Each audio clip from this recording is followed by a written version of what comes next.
so no ye Badwam so kase ye bwa kwa ba meda say so gusu Adom TV den nsem no e do so de obetie bi ne sa chechefo bi e de nsem wato twetwe sem potem a wo trade no network ni won ti ama de chede adusua ho nsem no enhyeda enkoyi wono mo eka bi ewom so wode ade chede mu oden atompanifo a wono ma hwe TV te so anim na kan kwanhia ya esi ye no enipa makomako edunum na abeto dwa se omugusuwa e wo ayaresabia mpanifo hwe wo na sika hodo aposifo nya no kwanhia ni mu no wodi ni nyina ama empanimfo se wo mo de no ho to mo na wade ama wo ni sema hodo bi na mde so mo so Badwam so kase ka se DSTV channel 280 Go TV channel 119 wo hia me aya frɛ me anoche wa pa ajwa se wa fe nsɛm nche mo no me de to so ama ye frɛ nche mo ni nyina se e wo che krom di basic school ye no wasa Amemfi Central Mensi no emu e wato ye mantem emu na chechefo chemu a sade na wiase nyina da ne ho na be fintinta fi de kase ne no en wadidi juma project work ahodo nyina ne ho enam penifo sende fa mo nanso so esan said network enyina so won potem ho nti no wo mu ntumi download mpo na wa kire enkodai ade nti ha dwen pa be ya nkaso ye no ne nwumeku ahodo etesa ro mo modern se network obemom bio area has said the network system is very bad. Say about say network quite very difficult. Most especially see internet na. Ye teacher for you so dear. Ye niema ni nyina akoye internet. Ye to me frɛ say yem fill forms be online.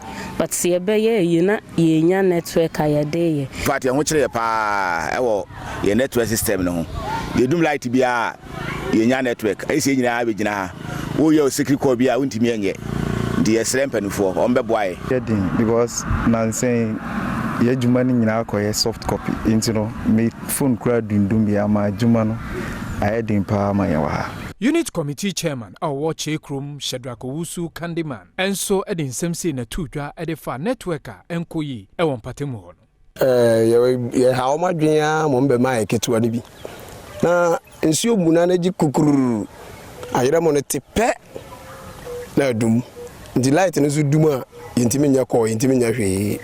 Ntama ahakra we is business ye ho ye den pa kuru nso atre kama nti nke besre MTN for ana se mpanifo mo ka bi wum se nkomomle ekase ni bi ano de ada light ni dum kra eda so ye adwuma na afi nsuo no so ye hia nsuo ri jazo ba ha kuafo ye de ye bibi Yegusu ajina ngwasua mu ensemo na we ne technical vocational and education training no na eternity as TVET empanimfo a wono ka bi wo me kire stakeholders wo mo de adehwede modern ato Ghana ba ne wo mo ka bi wo nyina ni se wo strada brasons wotena se na wo hwe TVET no a ya pa ho ntoma efrase ye adwuma no adesuafo no wo mo how be na wo mo tutu be no tutu a ebe ye yesanse ne botae ne se daati be ma wo no mo esua saade na nyansa no dwuma enti wo mo ani nkwo na sa nkomo yi woni no hwe aban hihye ya odi atoto akwan mu asesi ama nhyane adwuma esua ekọ kan ne ebe ye ebe ma ama ye nuane ne ye maame ne ye papa no mo kon wadọ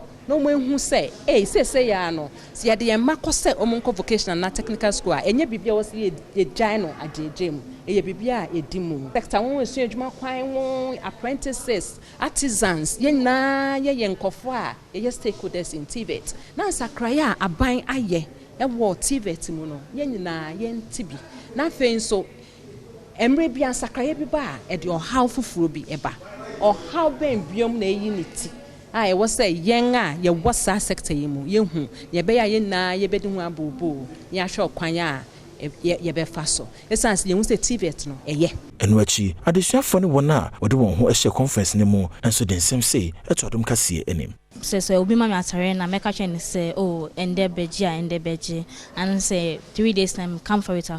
Uti wa untimi ba vocational school inti am on discourage and underestimate omumba tumi komenim na misua ade se ne be ma medwuma na menye ne enko kechiri ayenwere ye ho na yetimi ye adwuma ni yi a ye kura ye wo ska chama o se bi go Abraka nkwanhyia kase no si wogomu a wo kire kono mo beka ya ne dumje adwuma company fo kire se wabra wo yi nipa no over $9,000 ewom na sabra ya kase empenifo ya wonom ewo Winneba Division MTTD Police Command na womo chemu a with $9,670 US, $2,630 Liberian dollars, 470 Ghana cedis, any mobile phone maku ensia ama Bujumbura GPRTV for empenifo se wasrada womo enya kwanhia no ya wadaya resabia no se dunu na aka se wo hoto wo se sa ne mehemfo de na wonchema wo in their bags or handed over to us was $9,670 US, and then $2,630 Liberia dollars, and then 470 Ghana cedis with 4 phones, and then two other mobile phones, making 6. Ghana Private Road Transport Union Chairman of Ghana Liberia Branch James Nuama Adam Semsey and a two-dra. Na seka sebema Ghana Police, especially MTTU Winneba. Say accident ni see no. Omo ya ade pa omo kwa accident see. E ko ye de omo so omo ye nyina. Omo prepare any fire service. Omo prepare nyina no. Omo do omo e ko hospital. Ana omo asabi omo free mu no.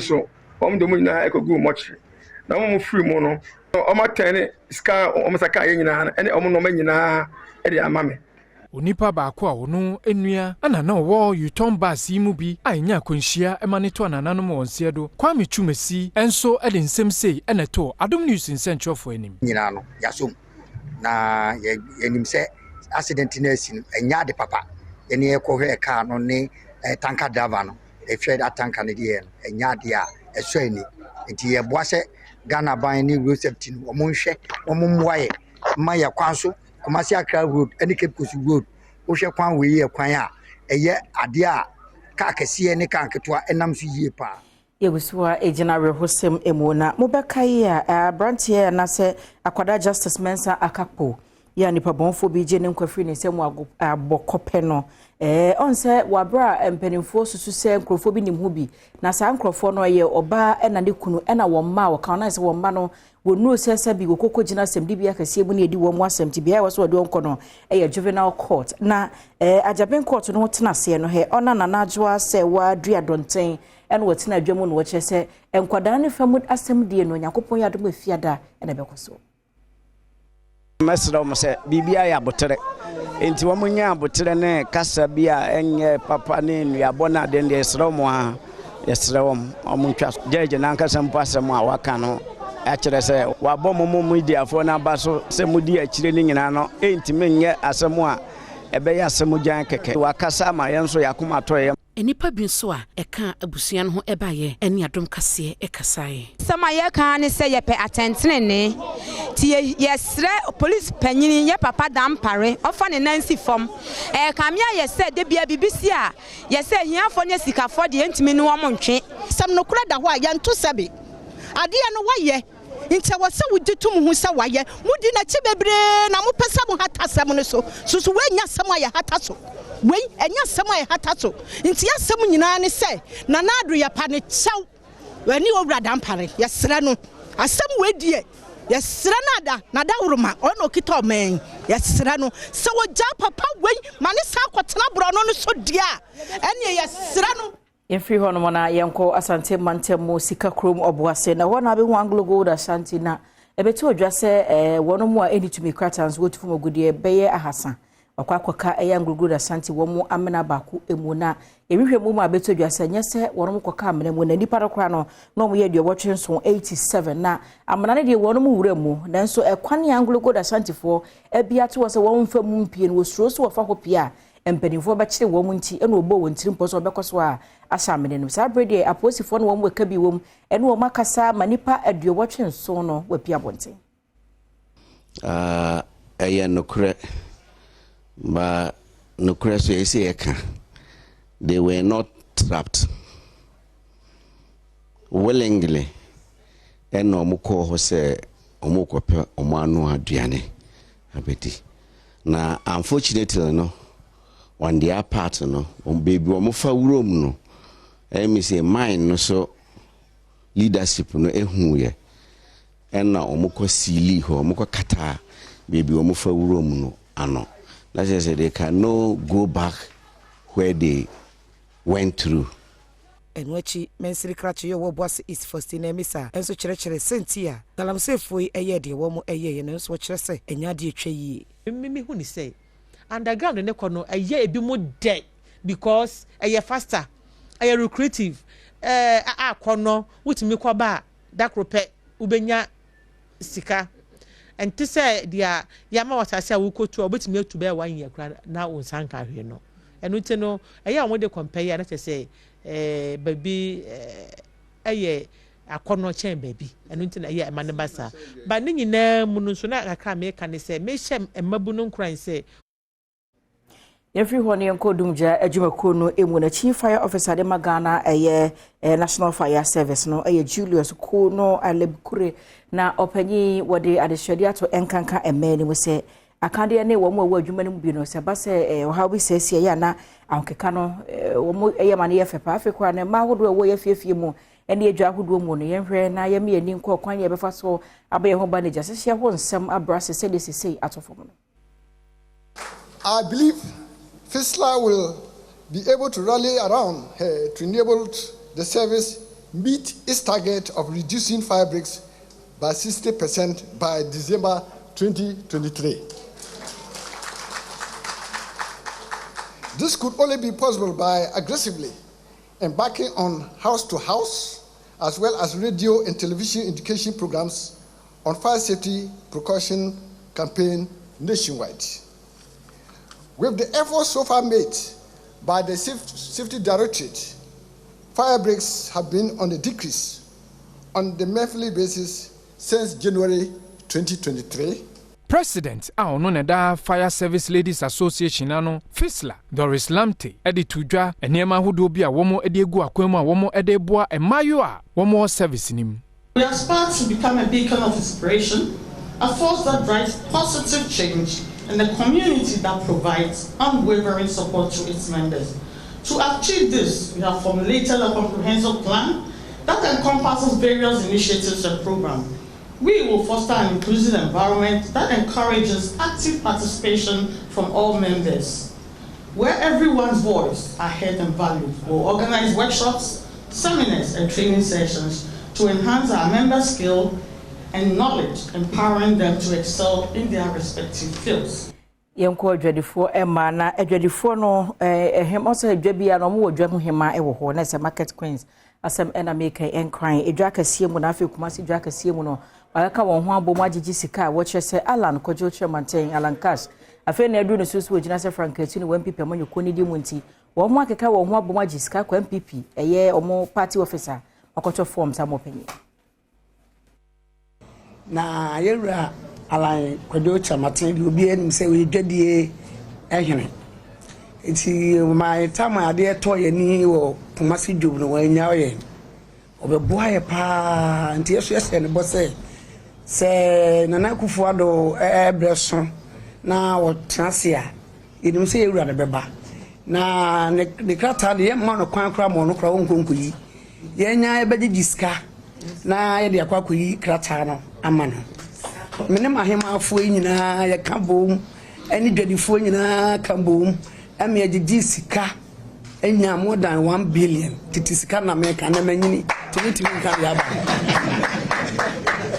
eti agigi sika wie ye no ene ye de call bank ene ye de kokotua eka na 500 million titidie no ene ye kokotua ene age receipt ene ye de abase de ba beyi krata akoma ye wura line egusiwa wo MPP amanyoko no won abato ensembu na ase north said empenifo akere se adwan wadampan na se obi eboa no ho na wayidi obegina na emu na okwa MPP amanyoko ni dima Charles Opoku ene Frederick Freeman che wo mo na ayi wonti pese wonom epre wo MPP amanyoko ni dimo sabrede wakwa akoto forms a adom kase ne wo mo atwenkomo anyezi ye na edwumanti yegudo a forms no pi na wo ho to be biara onu so ogini hunzide obe contest for the primaries wa asenno no so yeretwan in the yeboko na yibrebe ye 5 nyame ya aduma ochina no ye closing date say obi so ba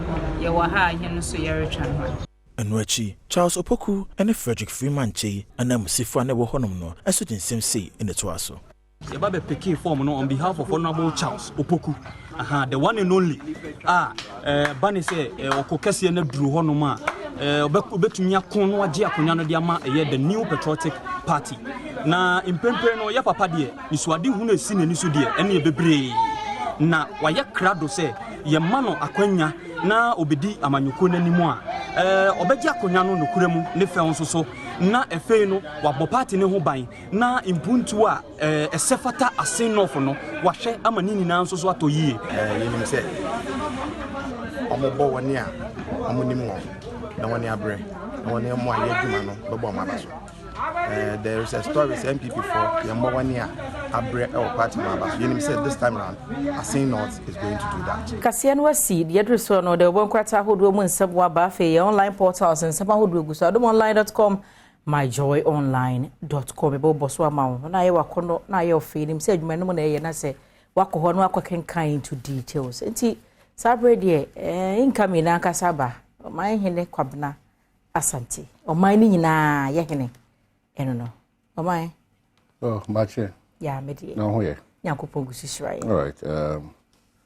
My memfa we intram quickly say nyame adoma me menda we yenkota enia asempa echi. Mr. Monsha no so. Debi ada me kan say any mo na ye adwuma. Ye nanfofo ye nuanom ye busuafo ne mo. Me meje free mu no na kama ambeta mechi anka ne mani tutu ka mensem. To nyame ye adoma asempa Oshena or Adom TV or Adom FM or multimedia Jumaku no. Onyame aduma memenda we and all kopene papa korabia no akatana chikama. Inti be part of this. Yen shenin because any normal times. More than ye. You know, when you miss any of your parents. Inti asempa shedding yako. Eba beta wachi nam the details nso beto e dia ma megidi se obeba beta ye say voter region adakulu chepe very good adakulu chepe ho ena ebekoso. Okay, so we no on the first day of Christmas my true love sent to me 5 roses and a party in a portion. Was it when did on the first day of Christmas my true love 5 goes hey 5 gold rings 3 bojo go 6 pot ala original one na woto na say eyimu de na woto no yeah de ne yeto no we are remix oh well the nyame ase and na June dey di kan yes do you dey becho no aha June dey die di kan we na mo fa di kutansa no ani July okay June ne da edikai. We are your home. And it's my birth month. Oh really? Yes. Oh we da Kofi Abadu. I carry you down so. My brother beti ebu. To any be bi egu abe. Afi na me de be e be ka ho. Mesre wa. Oh, apedu siri month ni. Ti busuwe e be say deja. It's my birth month. So you're 22nd June. 22nd. Yes. And to only call for any Rollins DTT brothers. Yes. Oh, okay. Many are kessel for me. Wife is your time, babe. Oh, wow. It's me and Badwam wife your birthday at oh 22nd June. Wow. You're starting monthly. Oh yeah. It catch you say me now do dia show me kwabna sante must start June. Yes. Must start in ye no me papa nko a mente ade e chir bi ade be masumi me de baka to say fata kra nu asumi so nsusanso o ya na mo jai ba me say asema e de nko ana maso yi bosumi we ebete e wo Yesu di wan ka amen obo hu nsema betete o ti na me chona say di ka chira won say me say so me na di odi a hye me kwabna sante dodo na from your mind hene sa busumi we enioma meti wo masum nioma e papa nko a amen ati ase nti sa na ye de nam ne ye de bobra na no so ntrese me kwa na me na ne ko e kakra bi mati ase bo da bi mati bi ko bi na so won kwa. Bottom line is that enkwa na mesra to ye nyina ye so nti wunya nkwa wi a na afi ahwe yi ati ase na de di ujuma nsem ahodo na esi Yeah, Eastern region dey nso atwa ma abroso. You are greater Accra na mo say mo chire mo papa. Higher receive. Higher receive. Me say mia bi na nso no. Peti kakra. It's a driver for me say mo koba no. Bi tai koba. And the wiper no. O hwe Thomas ka o de ba adwuma pa na de ni nyina pio koba no. Wo nyina de bia so ko top taste ko didi. Nti wo sie kakra untimi ntomo no kwa na wo sie kakra. Mo yenye careful. Ya ka bibia mo de di agro. Wo cameraman every blessed day call lunch 25 Ghana cedi. Time and say of course home use now about 220 or 250 or 300. And quite depend on the size. If you quite exactly. I saw on the car you You know the camera who continue chile now cut top taste and some more money top taste no. Oba multimedia you are adopted teaching you are. Ko say the ono say yi ono aponche da so. Yes. Ni pass over there careful. O tie so nyina na ndade na piepio mu no. Ne wa pa kura ni. Me quite a drama attention ko 50. Say 50. You know, so Miss Slamo nsutu tobre o say wiper e hu hia. You know, now no me hwa ampeduka be driving me rock road bi. Me say do kire. Obi wiper bonyo be krew kam. Ampeduka driving me rock road bi. And am say mo mba side mirrors, driving mirrors the entire year no so fa so. It ampedu bomodian now used to driving mirror. Yes. Say the BMW no no essay onye no onko nanim. Afezi be say mo money hanyo ma bebrebe no. Mo kwa mo nkoto kantanka ka asemi. Me ba machi. Me ba machi. Me ba wa mini insurance. Me ba machi. Benu ana ye kosa. Eti be say body be say dey kanu. O dey kana mo dey ni bre say na me ko npa wan say mo ade no when is be break. Ka o so no pa because Otayajo. We un pekawi. Ukulant wo form. Ukulant maza. It is normal. Sa kantan Canada bagana na ye pay attention. The finance minister used to be no. Ko so na pause. Ghana sikanye. Ni ekwedi saka gra. You know, ya chi obi sometimes one for be anye what them choice. But ye wa denta ko na krum. Yes. You know, people's from Madaroma. Nyoma sisi wa mia hodo na mo pesi ehu no de bre ni adaje ma ho kwan na enne yakopie wa denta na krum nti ho no de akwan ho nsem ni nipa mo asetena ho nkomo ana ekodi ho and other matters be beba app ti mo hye ne so say ne be mo na krum so mo say multimedia car no Adom FM ana fe bedwam ne ene nam ho no sa mo nkam me na mo nkam hi asem nkyere ne adidi atem so ne abufu so ne mo ntwe adwene nsi so ne Ghana adwene nsi so se ye na kromfo aye wa denta ehye so no ye nso ye hia we asay we atosin na intimi emfa mo ankyekiri kro no nti ene ye wo ho efri 7:30 ko no bo hu nyoma esi wa na krom ti mo nya krado pemfo mo na krom nyina assembly o nyina pemfo nyina mo nso ya chiam na no ma mo nyina nso ya chiam ebra so sense ma odo atojo do be ka tem de bre be ma ho kwan timi de bro sa bre kopem se no nkono bo e wo TV so na afi no ndu bebo e wo FM so didi ye bia TV ni radio no hu ye na afi wo tie nkan so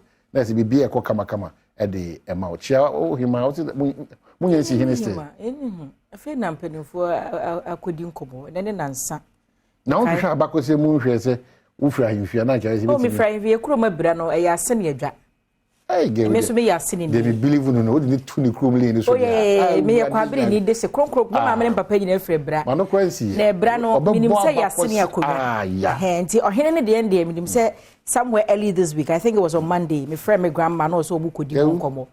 Nti no ye hwɛ no wia na afi. Ɔhema me anam gyina he na agya. Sabi am. Abadu to asa be so. Ye nkoja me. Abadu. De he na wo san me ho. Very good. Yes. So on mbeko pepe say the message there. Hu. Nyemi hu. Mate ya boagu. Eno nyebe. Funtumfu na mfu denche mfu na mfu. Wa fukoro enso odidi an wo fom. Me da CP. Ha get we we dey no. Awurade Yakobo. Oba dey no. Oba dey dey me fom. Kurasi di pa. Funtumfu na mfu an wetima yi an. Mi frɛ kurasi. Ha funtumfu na mfu. Funtum magina konson so. Atukochu amanse tu ye anyima ye na twa so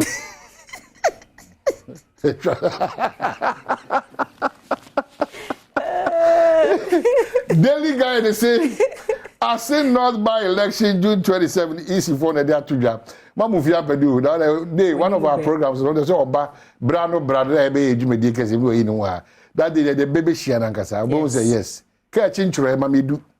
Catching tray. Yeah. Susuka. Susuka. Oyerepa. Do fiasem. Do fiasem. Ya kai what you chiasem. What you chiasem. Psalm 23. Psalm 23 ka ho bi. Na yenti obi aka ho bi. Kroma yeshi. Oyerepa. Girls are bre. Boys are bre. Good sister. Good father. 11 yentua. Aba. Ni na ka ho bi na say 11 by no bi atrebu say 11 yentua. So daily guys say I say not by election June 27 easy for na kaseti nyame adma June bosum yesim no.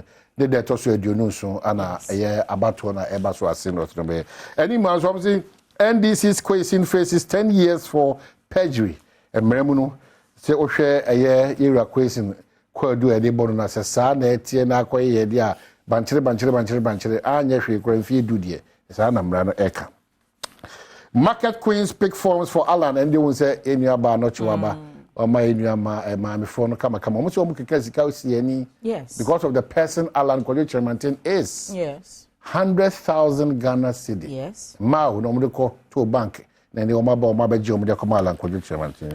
Dom levels false leave unlawful and no in mpanyum form Supreme Court and so e ka say there be His Excellency Nana Danko Akufo-Addo krata o ma Nana Asante bedi e to churo a share Adom level so on court the leave do na about 126 or so days no on calling in no we are on sanja the chima the ono almost say share ni na no enam embra kwan so nti enye papa enra na yensem yi no na ba kon so fa enhyehyɛ ya mpanimfo ye de esono to yen so COVID-19 eno so mpanimfo hye se mampanyini amfa mbra kwan so na se enra hyehyɛ na ekɔ ndem se mienu ni nyina na anko yi ama mampanyini the DACP for this additional information. Daily Graphics say promoting responsible fishing.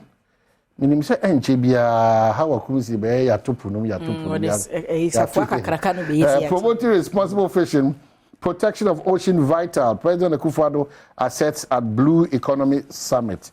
Mampeni do permanent adimu otimi permanent yes a branch yankasa. Ana nimfoni we should ye. Eyi ni say mampeni afede.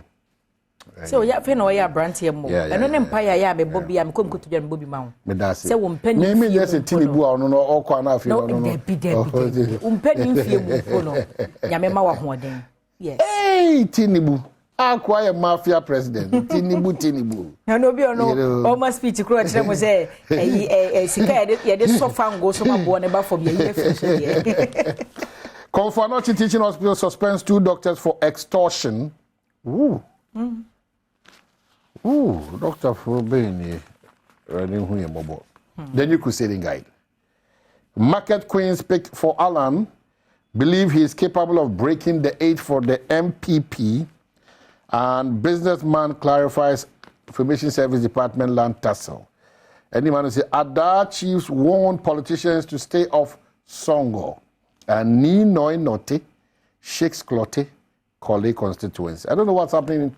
Me young queen in the constituency or Ebenezer Neti blows in Ablekuma Central MPP as Ebenezer Neti fights polling station chairman. And what's him?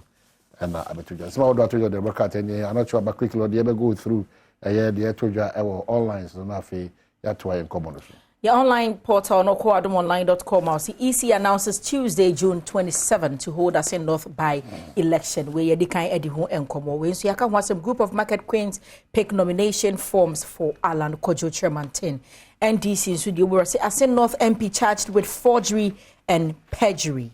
Next, so 2 NPP contenders obtain nomination forms to compete in Asin North by election. Next, Asin North Honor 1 NPP 4 million mutia. Professor Bepreni de Womo, Aquacogina, when people Moyukuni Edimi. With politics, Alan's Northern Regional Campaign Coordinator quits, says Baumia is best man to break the 8. The most important thing is you break the 8.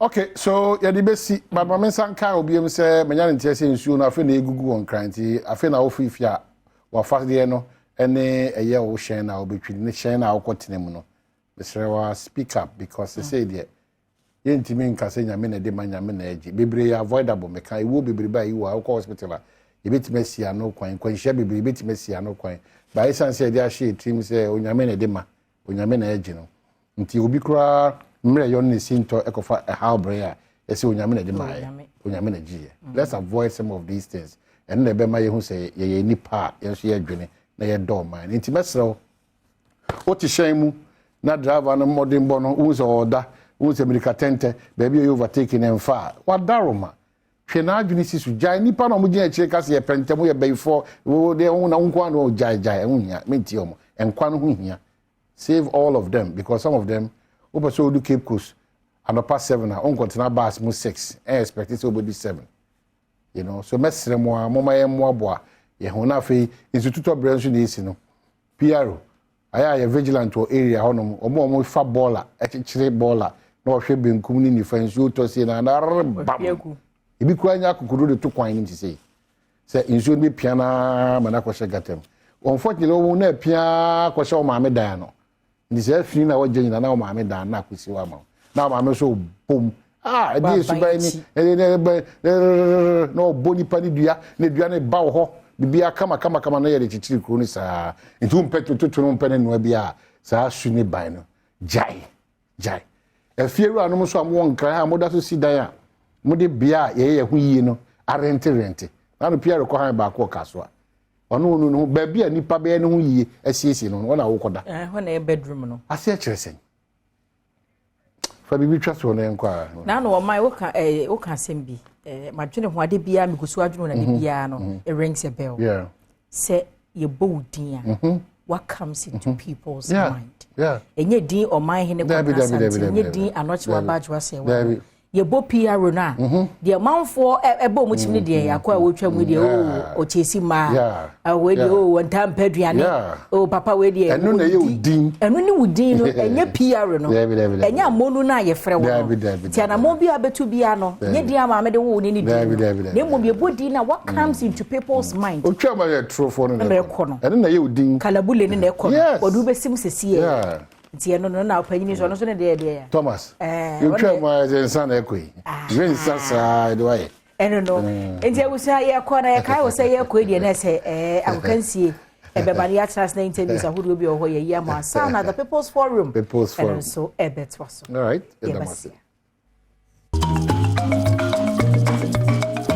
right right fantastic morning abusa mraso yenhwe sama ekoso wa godimo I can see then someone will be brilla. Yes, a fata salty na ya chini kufude ebrewo no. And ya oneexpert.com na yes ya konkonsa. Then is some na bro. Oneexpert.com or better oneexpert.com and of course Setimo gel and roll on is in sooner chassis air to talk. To one sasa broken and say obedient to me no fio. But try Setimo gel and roll on and Jivas mesh mo jina nice so. Jina nice so bemo. Jina nice so bemo. Yes. Jivas mesha. Channel sa efa emame now ya mwakwaba Sergio Manucho and the producer Kijo Nankasani Eric Asidu Bwedi abuja ma yenshen 7 semfanfi the UEFA Europa League final and then any penny so Sevilla na tumaje the Europa League for the 7th time then obi be say omo ye Europa League mu Real Madrid no ma jache omo du onko ade ambeje and how much me aje ne dodo e de achen obi a busia send so ma oneexpert.com kan hona it is some idea bro yen copy mu the Ghana Football Association president ra ketie sekrakun samo de to dwa wonim say bosumia ya bo e de remu no aye the under 23 AFCON as a Ghana it's me called my coach Ibrahim Tanko and the Black Meteors qualifier yes say be copy Morocco na no na keto krakun samo to dwa so be de ombetimi bia e da chitai ne de team ne hia bia momo se na bia ombetimi akote Ghana nim. I think that we all know the last time we appeared at the Olympic Games. In the year 2019, we almost made it. Unfortunately, we lost out at the last line. But I think that generally we have a very, very promising squad. We have a very good technical team. The draw for the group games have been made public. So we know who our opponents are. And I think that the technical team have been working behind the scenes to ensure that we have a very, very competitive team. Indeed, we have a competitive team. And I believe that with the right levels of support from the Football Association and from government via the Ministry of Youth and Sports, Ghana will be represented by warriors who play their hearts off to ensure that we gain qualification to be part of it. Right now, the Ghana Football Association president now watching in Semusa Badwam na 23 na Atumia Kwati Ghana, the Black Princesses of Ghana, as you see there, your name Nigeria and a bit show the Wafu Zone B girls and a 20 tournament anymore. And Ghana winning and Nigeria so we need to find an asset. Yemwa Sami Ashinimo. Quickly taken by Limata Belem for Burkina Faso, where the follow-up been nicely done by Kabori, and there they try to find their first infiltration into the half of Ghana, and there they get the first goal. Burkina Faso on target in less than 5 minutes, and who else? Florentine gets the first goal for Burkina Faso in less than 5 minutes. That was the first precise and incisive attack that the Burkinabés have made. This is how it all started, right from their main player, Naomi Adali Kabri, their top scorer, who managed to find Angie Kelly, who set up on the other hand, Florentine, who Stelania Miche takes the free kick. Good save, but there it is. Ghana with the equalizer. Stelania Miche, the captain, coming to the rescue of Ghana. Game on, 1-1, runs into the arms of her coach, Yusuf Bazigi. She knew that this is a huge responsibility for her. And Fauzi Auti once again fumbles, fails to gather at once. And she knows that she has indeed let her team down. But don't take anything away from this. Well taken. Wasima sent it back. And Alimata once again to the rescue before Naomi Adele. A strike on target for Ghana. Out of nothing. Success Amia. This is a player that has this unique and exceptional trademark, scoring from such long range. And there she has done it for Ghana's Black Princesses. Ghana takes the lead. And then they can relax for the rest of the entire minute. Ghana with a chance to extend, and they do. Ghana 3, Burkina Faso 1. Pfizer Seidu finally on the score. Right, and so I copy more Ghana came on Imono, Yasha, Nigeria, the Beprim so in that final. Yeah, the one summer Bebro, she and I'm copy more boxing, more former Ghanaian boxer Joshua Clotten, and then some more to draft. That's a boxing league, the Ghana Boxing Authority, at the Abe Bomuno, I had a papa, but whom baby are now won't be renewing in the Adiamofa, and on any time by Kayadepa. And you say you're introducing a boxing league. Boxing league by the Ghana Boxing Authority. Would you say sad na ya introduce na a bit me to produce more champions the Mayana? Well, that boxing league no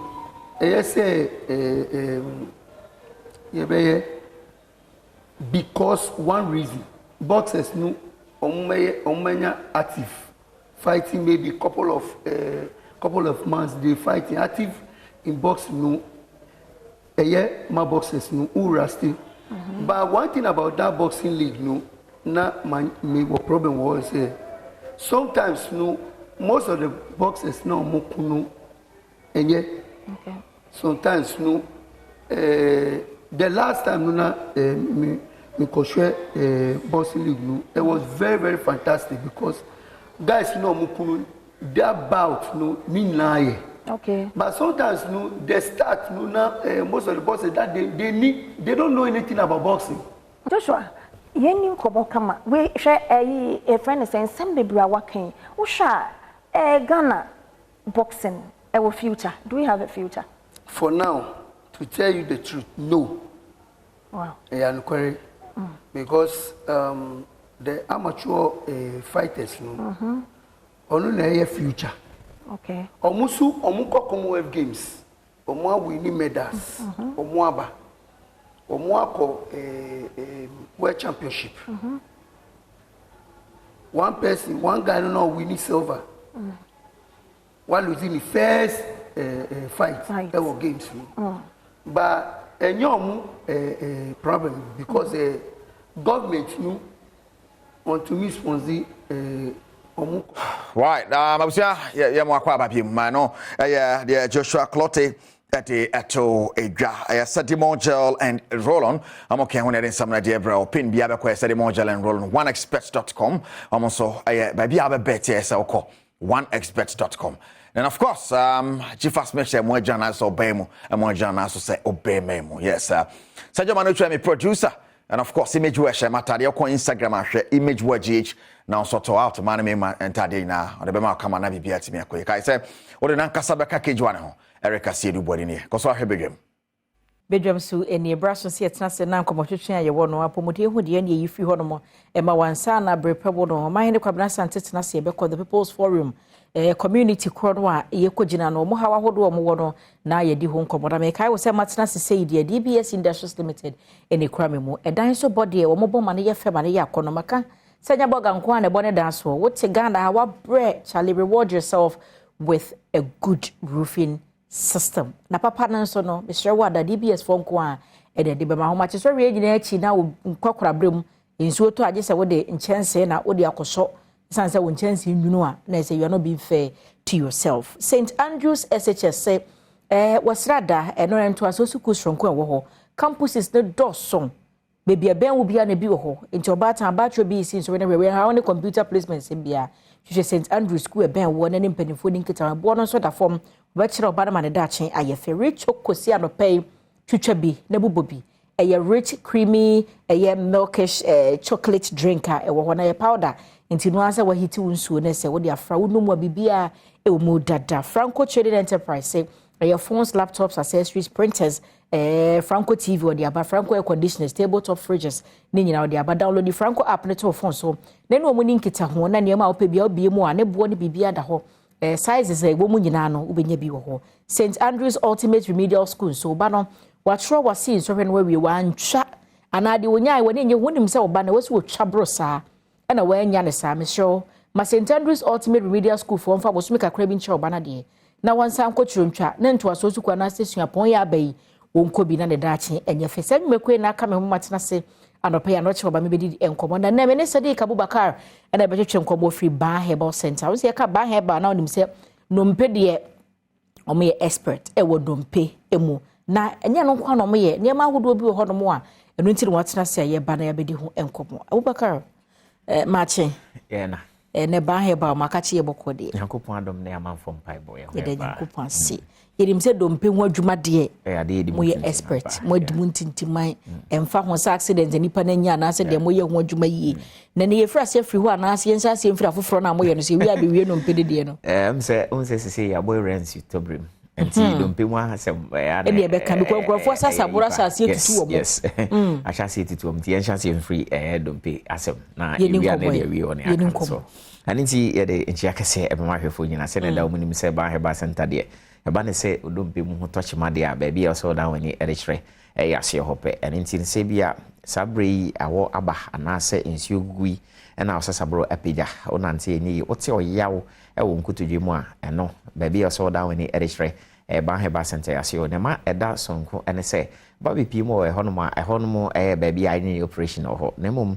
tete sene na ye na nanum nimdia omode sayade omonam ahaban ne no bra so omode sayade no saa nimdia na Ban Herbal Center eyisu ewo yase o enti na se obi enya kwanhia ne dompe mu emubu pen no ba bi mo Ban Herbal Center ye sande si ani e de mana a ebia ohun po se emre bi etwa mu kra no onya kwanhia na chese Ban Herbal Center enti na ma ya je ho abaso bode emra ye okuma se ba bi mo nkra hani na edi adanse se eba na Ghana ha ane ya bebre mu hadia odompe ho etochima de abia so da wani erechre a obesanya value for sikade Ban Herbal Center ya se ho ana se bia na emre bi etwa mu anya kwanhia pen ma okoi ma ene wasante o ha obi ana sa mane bi ewum bi ma o de ba bi mo Ban Herbal Center ebetime asan cc na ma a wonte achire ha obi a sa so na yeso ye ho no so nya dompe mu ama na bi ana de ba bi mo ho na ma wi a enya de abenya achire ha obi a ene tin hyere nso se ope ba bi akọ ama odompe ho atochima ana mpo bia na wachi bremo na ya chiro se mu abibi and into no as a operation that na de bi hihye wo ma ansa na atimi asa yi bi mde a ene ka ne se what ba he ba center nka yen ye ho any operation e ho e bi duru ya na de sa ya de ho and into se na o spine ye see mu abi and oba be pie mu ho e be san e de ase ne ya ma a enam abi duru kwan so enti se de bibi sa wo ken ye nya de ahye tiri mu se o spine mu abi de nsa na de ne wo se di ko hihye so today mu ma ye hope say ya ye bi duru betumi asa aye ni ya tene na makeka asi a hunhia se wode dade ba kwese oni udompem no crepa on say na nam tena se kane no na sade ni na ni ho enso bibiduru na omde sam ho yade eni ti sade mde na yesu na obo ade nyansam kra o se ni ade abane mfa ne han na ede enso yade wanka se mfa dade bi kwhye achi eni ti bibiduru na yade sasa yade no enti se bia spine na ho touch my bia ejuma o ye entena se ejuma anase nyina ho ejuma Baby Pimo Baheba Center, Adia is society ni nano, Madame Fubiba, said Akodana Naya Yeno. I BBC for na ultimate fem crappy. One in the modi a betting, say 5 years, still no idea, and that's all Homan or Macaso. And in no other Omrami Pimo Baheba Center. Netiane say, Ofra, Doctor Ankasa Hena, Sabakana, and anybody whom come, and in numbers negotiation.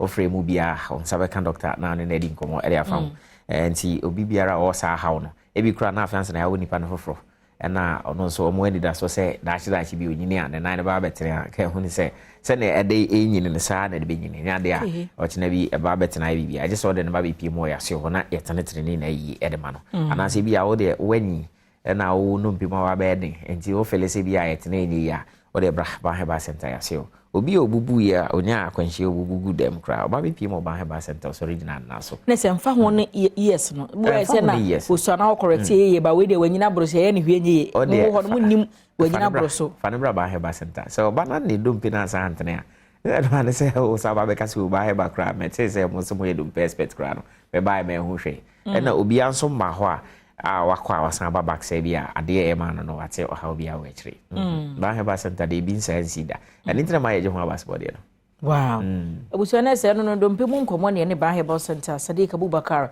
twetwe no nti ebre ya namba ne guo na utu ho na ma afi yenhwe ye de dompe mu ine to nchen a de abiem na bubetim de adwane ba maso ye efi yade bia wo nipediem bia e yade a esa o yaseo enam se e wonfidi a e bia wo ba kra na na mu na abu a edikan ya assessment ne hu sene damage na cause afa ansa na ya start ya treatment nti wo ba edikan de mfidi e nipadua ne hwehwemu and nti yade bia how bia se se stroke se fibroid yade bia ye yenim ne din bia na wo de ba BP mo ba he ba center yade a itu ase edema yade bi ti se fibroid ne henia ma ne me ma yade and in the city of baby or fibroid yes and na ma ni na no ya na amanfo adwen nyina ne say a operation and it was here na so entesa and am say okokoya ni me ni na okokoya be sa back enti wo ba be pimo ba he ba center na de duru to ase ma wa won say na ne firi ni pedia mu ni na na ya de a aye abo epo ewo ni pedia mu and say we ni nye surgery na so operation akase akotwa so ma na say fifi ye hono me ni dade bi ye de surgery ho ni na ya bibidru na de sasa ya di na ani ntino enjina maka ni menu na abom no se fibroid na ha na se oba bi na bia fibroid and asiwa wo ho kwan ne ho kro ne ba na be man so o de na hernia na bia e wo wa ya se anase bia o yem afiance na efefe ba ana mpu se o de na wo hodeda ana ba be to hwa na bem deda o ni na de ba bi mo ba he ba center e de bibidru betu sa na mani na ase e de ama na enye no nkwa enemu ya di bia etiti bia de ba bi mo ba he ba center yadi to ase enemu yare ne oba ne be ma enemu yare yes emu bi yare ba bi mo ba he ba center e bi bidro ya na de sasa yade ni na ba ku bi ho a na enana na di ahimpa ansa na 19 bi ba betu no friend HIV virus no ni na ba bi mo ho a yade a itu ase e de ma o de opa o de ba na esa yade wi akoba bi foforo kokko ya hwehwe mu hwese saa mo ane gusu mo jani ma na se omuni ho eno aya na nka ho ase bebre eni tina ka ne se na ono ho ansa na 19 bi ba bitu no enti o de fabra o de ba BP mo ba he ba center yen abibidru na de sa yade ho ye bibia ye bia e purely heba enti no o ba sa abibidru na ene de be sa yade no na obi nso ho na e bia na ka ne sen na e friend enem yade ya e che meme ya e friend o they didn't cry kakra immediately because it was gonorrhea ya di maybe a how on say obi ho na awo ho ayede ama no o say bia abro bi na ana say bia ene na na bi obi ne kura mu on pese obewo enso ka hu ne se be man so timi ya infertile ebi ana ye gonorrhea amoi ena ma wada ni infertile because na ma be man nso so no entimi nyinsen oba yes uti to nso enkuma aboa uti no de betima ato na nso aboa na ekum na se beti asie ya ene wo ka che se nya ma nko ana awo tim ho ye den ma wo mo e betima ba so oba no ekoyie na nso be ma no wanya infection bi a wan treat wanti de ni anhwe tuba wade be wi afi na wontumi nyinsen wo yire yes and there so ututu na nso enkuma aboa okay ba oba be people ba he ba center itu no ya be poma ma e de aboba na shim na de kokoto na hwese wan kuma aboa na e bia na gonorrhea aboa na bi na kyese omunkum enkwabo na woni pade ma e ma one ho kafo no hie ma e be ba nyinsen aba ni na aba be people ba he ba center ya de a itu samu ni na ase efri ni pade e ma o senjina na asudi ya de ntino ya de bia wa onim say tete bia de ba be people ba he ba center ya se ho ya de itu ase e de ma afenso obi ho na obunse ne kon aemi no emu aye kese na friend say kompo no ana say goita na gina minimum afu na minimum enye operation asemu braba he ba center ebitu ase e de ebinya botere kompo ya efu minimum ya na bro fudi de goita ya o de fa braba he ba center ya so ekwan amofa so na ne hernia ne fibroid mo be fa sa kwa na so na ne kompo no ya be na ne afri ha mo ọchịrị bi no bi be mu na okumu eda hokle na ma no se won kran ene kofurudi a we ena wo se ofre e 0244 988 004 0244 988 004 afenso se bia okuma ase ene ne mpotemu akuma ase be bia wo e atonso agogo abanya sabia kese na chi ope ana so frɛ 0244 083 482 0244 083 482 after cry ha baby or air spentest yeah friend baby 18 junction to faka baby a kasa obesi wo baby a friend say 18 junction na spentest kwa no so si wo ho a and am say ba he ba center ya koye ho sa ho mpam die ne baby pi bia na ho ade afiefi mu taxi fo bi ho mu lodu ka me say ko ba he ba center mo ba pi mo ya se ko forudi answer de ya baby a friend say aye address 205 baby na zoom line for down dada no no ho a na be hu ba he ba center ya se no enti se bia ye kan na o ya de enti me am so ade friend number no na eje emu enchechire mu bia eho ye she adwuma se fiti jwada ekokopem eda memenda nti anopa no nson se ya no na ahyase ekopem men breno num nti se bia mo amoye adwuma fiti jwada kokopem fia da wentimi ba nti mpesa me ba ho o betimi aba yes betimi aba and bia obeba from Monday to Friday nti na se unya kwan ba Saturday so eho edema ni na ya kwanya ba bia ye branch bia obia oba be pi mo fa ade aba beto a doctor for ni anese for amaje ofail so Sadiq da se anopese woni ye atwetwenko babusu na se Sadiq no okasa ma ba herbal center ba herbal center so de kan do hunu se dompemu yade no mo na ye expert no na me kai wo se numbers no na egu screen no eso no na numbers egu screen no se na wo fa na wo frɛ wo mo na bedwam so enie abusu ye na ye homratew ye ba nko betwetwe no ye beto so twa ye san edi nkomo no chwa bada se wo hwe bedwam anope na Sabrina mene Dr. Isaac Frimpo na atnase na meka wo se Star Health Clinic nkomo ne ba bedi no menkai wo ona de bi oba udim se wo che bibi ye free wo mo aka kire se meka wo ni pakro ona braso se mene no etwetwe enkomo Dr. Frimpo ma che mejo se ye enanso ye da foforo wa besra ye ye da se brane bre bia wo de ne mapa ebre ya hwefo yes me das Star Health bokode boko pa ede nyankopon se ene ye fa hen bidim so de bia oba obi foforo wo de ma wo mu a ehwe bedwom yeah amenchia ahwefo nyina say last week say the last discussion I had na ehwe some kind of a type of fibroid bia ema wo ho ye den pa yes the discuss that was submucosal fibroid and ye to aso e discuss and enya no nko an so netimi ma wo ho ye den your other one bia eno so ni suba nyina te se submucosal no a eno so de ya na se eboa ma wo ho ye den eno de obetimi anyinsan but nyinsan no se ebe foma wo de na tena ho anyini de ebe den okay and ema bebre na omo fibroid na omo tai enya miscarriage and onyinsan some few months na say no sa fibroid ne na tai dis adwuma no okay your friend intramural fibroid and no so no said the submucosal fibroid ni wo awode no wo ni mu no ɛno so da wo de no wo no musa okay na mostly no ya na samukosa no nyi ba wo de ni inside ɛno so ye the same thing nti saa intramural fiber no ɛno no said de obinya fiber da emoja betimi atu no possible ɛno so moja betimi atu saa ebetimi so aboa ma oba said de nka bebu nsa no ma no nsa bu no ira se beba bibre ana se enhwe so mayi kra etimi boa ma oba moja awe intentem te said de akwala ne da oyem ana se bia bibi yusu moja no because efidi ewo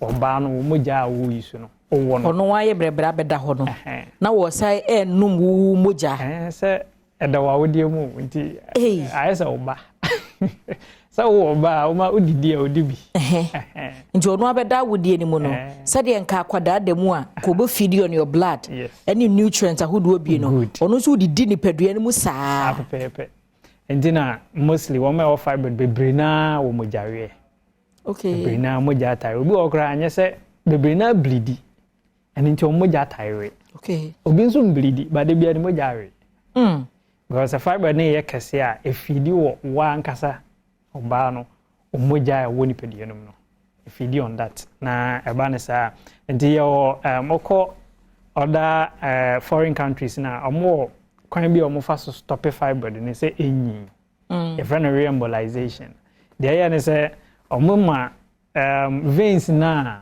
edi nutrient any moja bebre ekoma masa de ne da oyem no it be stop no okay na ye cut no eba ne sa fiber ne da ho onya moja bia mfa nyini enso odo a omu ne da ho wow yes so this intramural fiber di it may behave to say the oba akola da oyem pepe because awode no inside the line ni mu ene eda you know said the nyinsen be ye wo no sa pepe ebetimi ama abo afono te say the oba wa nyinsen foforo no obetimi atetinta so nyina so na fiber di ya na hye ho etimi nyi bebre a ema awode no eye kese bebre a obi ehu a obehu se onyem and signs a oba benya as nyinsan bia so de obenya enti no bebre na no omoko hospital na anasa omoko hospital na ye ka che se omo nyem a aya na omohu ne se honhom se bi wo ewom because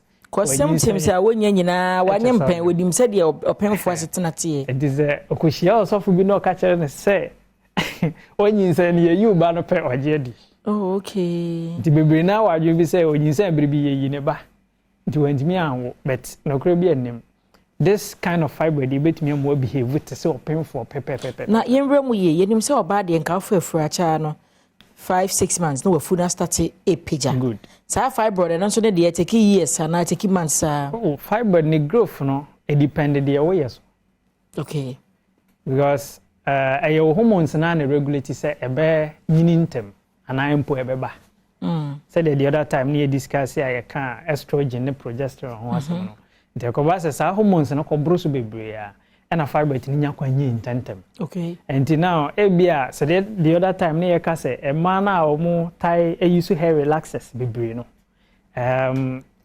research American Journal of Epidemiology no 2012 now mbe wie 2022 last year ebe da di mi ehun say o use hair relaxer bebre a eboa ema hormones ebro so ebe ye imbalanced ema otimi be develop ya wodi mu yawe okay enti oba bi a maybe o use hair relaxer bebre o trinity bebre na maybe wodi ball of wanya fiber den ne no the growth na the rate di benyi no ebe ye ntem be faster asen de onye di tisa okay they depend de oye na be che say o fiber na aba no ebetimi enyini ntem ana enyini ntem nti obi betimi enya fiber within be 6 months na aye complicated cra okay aye bebre aye kakra on say multiplying so good utwas kan na ba akopɛ na ho based on nuane bi a wudi aye abobo bi so pen wa ha based on name bi a oye relax bi a use di yoti no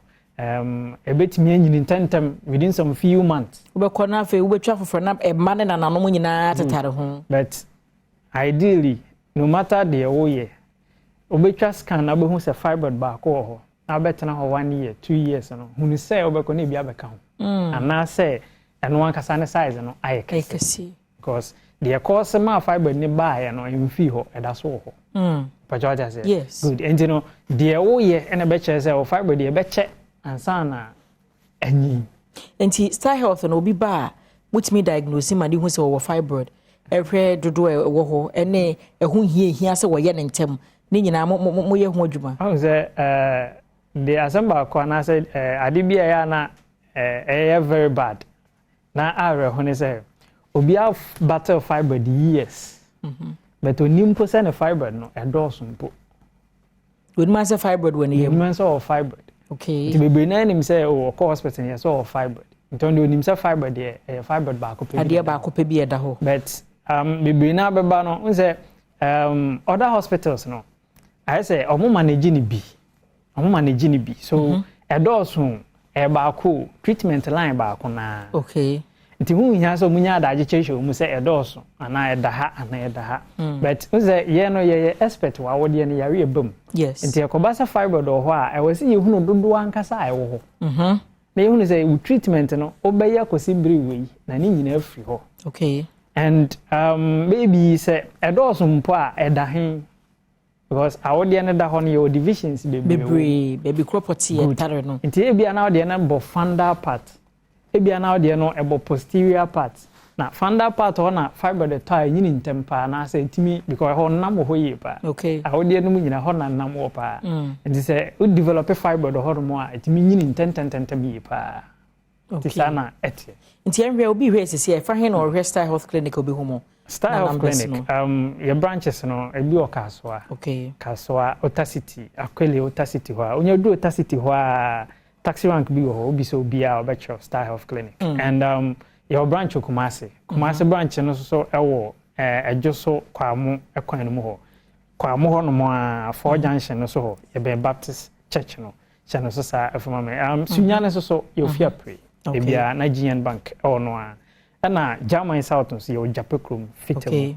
Doma hinkron so your SS locus area ho okay na fa number we ebia na be pese obefre number obefre no 0249 200 555 misi number no so biom 0249 200 555 ntifre na de kire wa adwen bia no ebia na fibroid ebia na ovarian cyst ebia na yare foforo bi kra ana ebia bema odwunso twa no ha bia ba ho ana wo no ahwehwe ache muni ho nkomo fre ne bra ne yeda se Dr. Isaac Frimpong Every Star Health Clinic ena woni edi nkomo na busu number no ene gu screen so na ebre no aso se me muso na me kono na me kai wo se Adom's Fashionary ena wa ma me corset top ene trousers fefe ya Eshemi, ebia wo ye wedding engagement outdoor na year tare bibia person pamma wa freno 05500 74450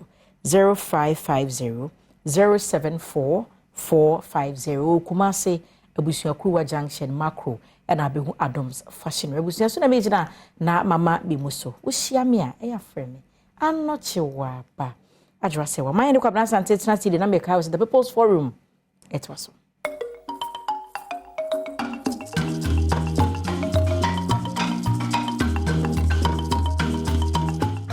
Well, that's about a 12 million. So I'm going to say hi, Badwam on Adom TV, multi TV. So free cyber copy of send on Konobo. Ne ya wada us ya catch us a People's Forum no. Ya the bro ya call Adenta na na chrome hon ya kudisa and come on. To make us say the CG ni team no the Aisha no one account no ono I crowd but ya be din komo kakra wa ansa na fe ya tiesim e dia mo so isu obu omu nso ka adwuma no ho.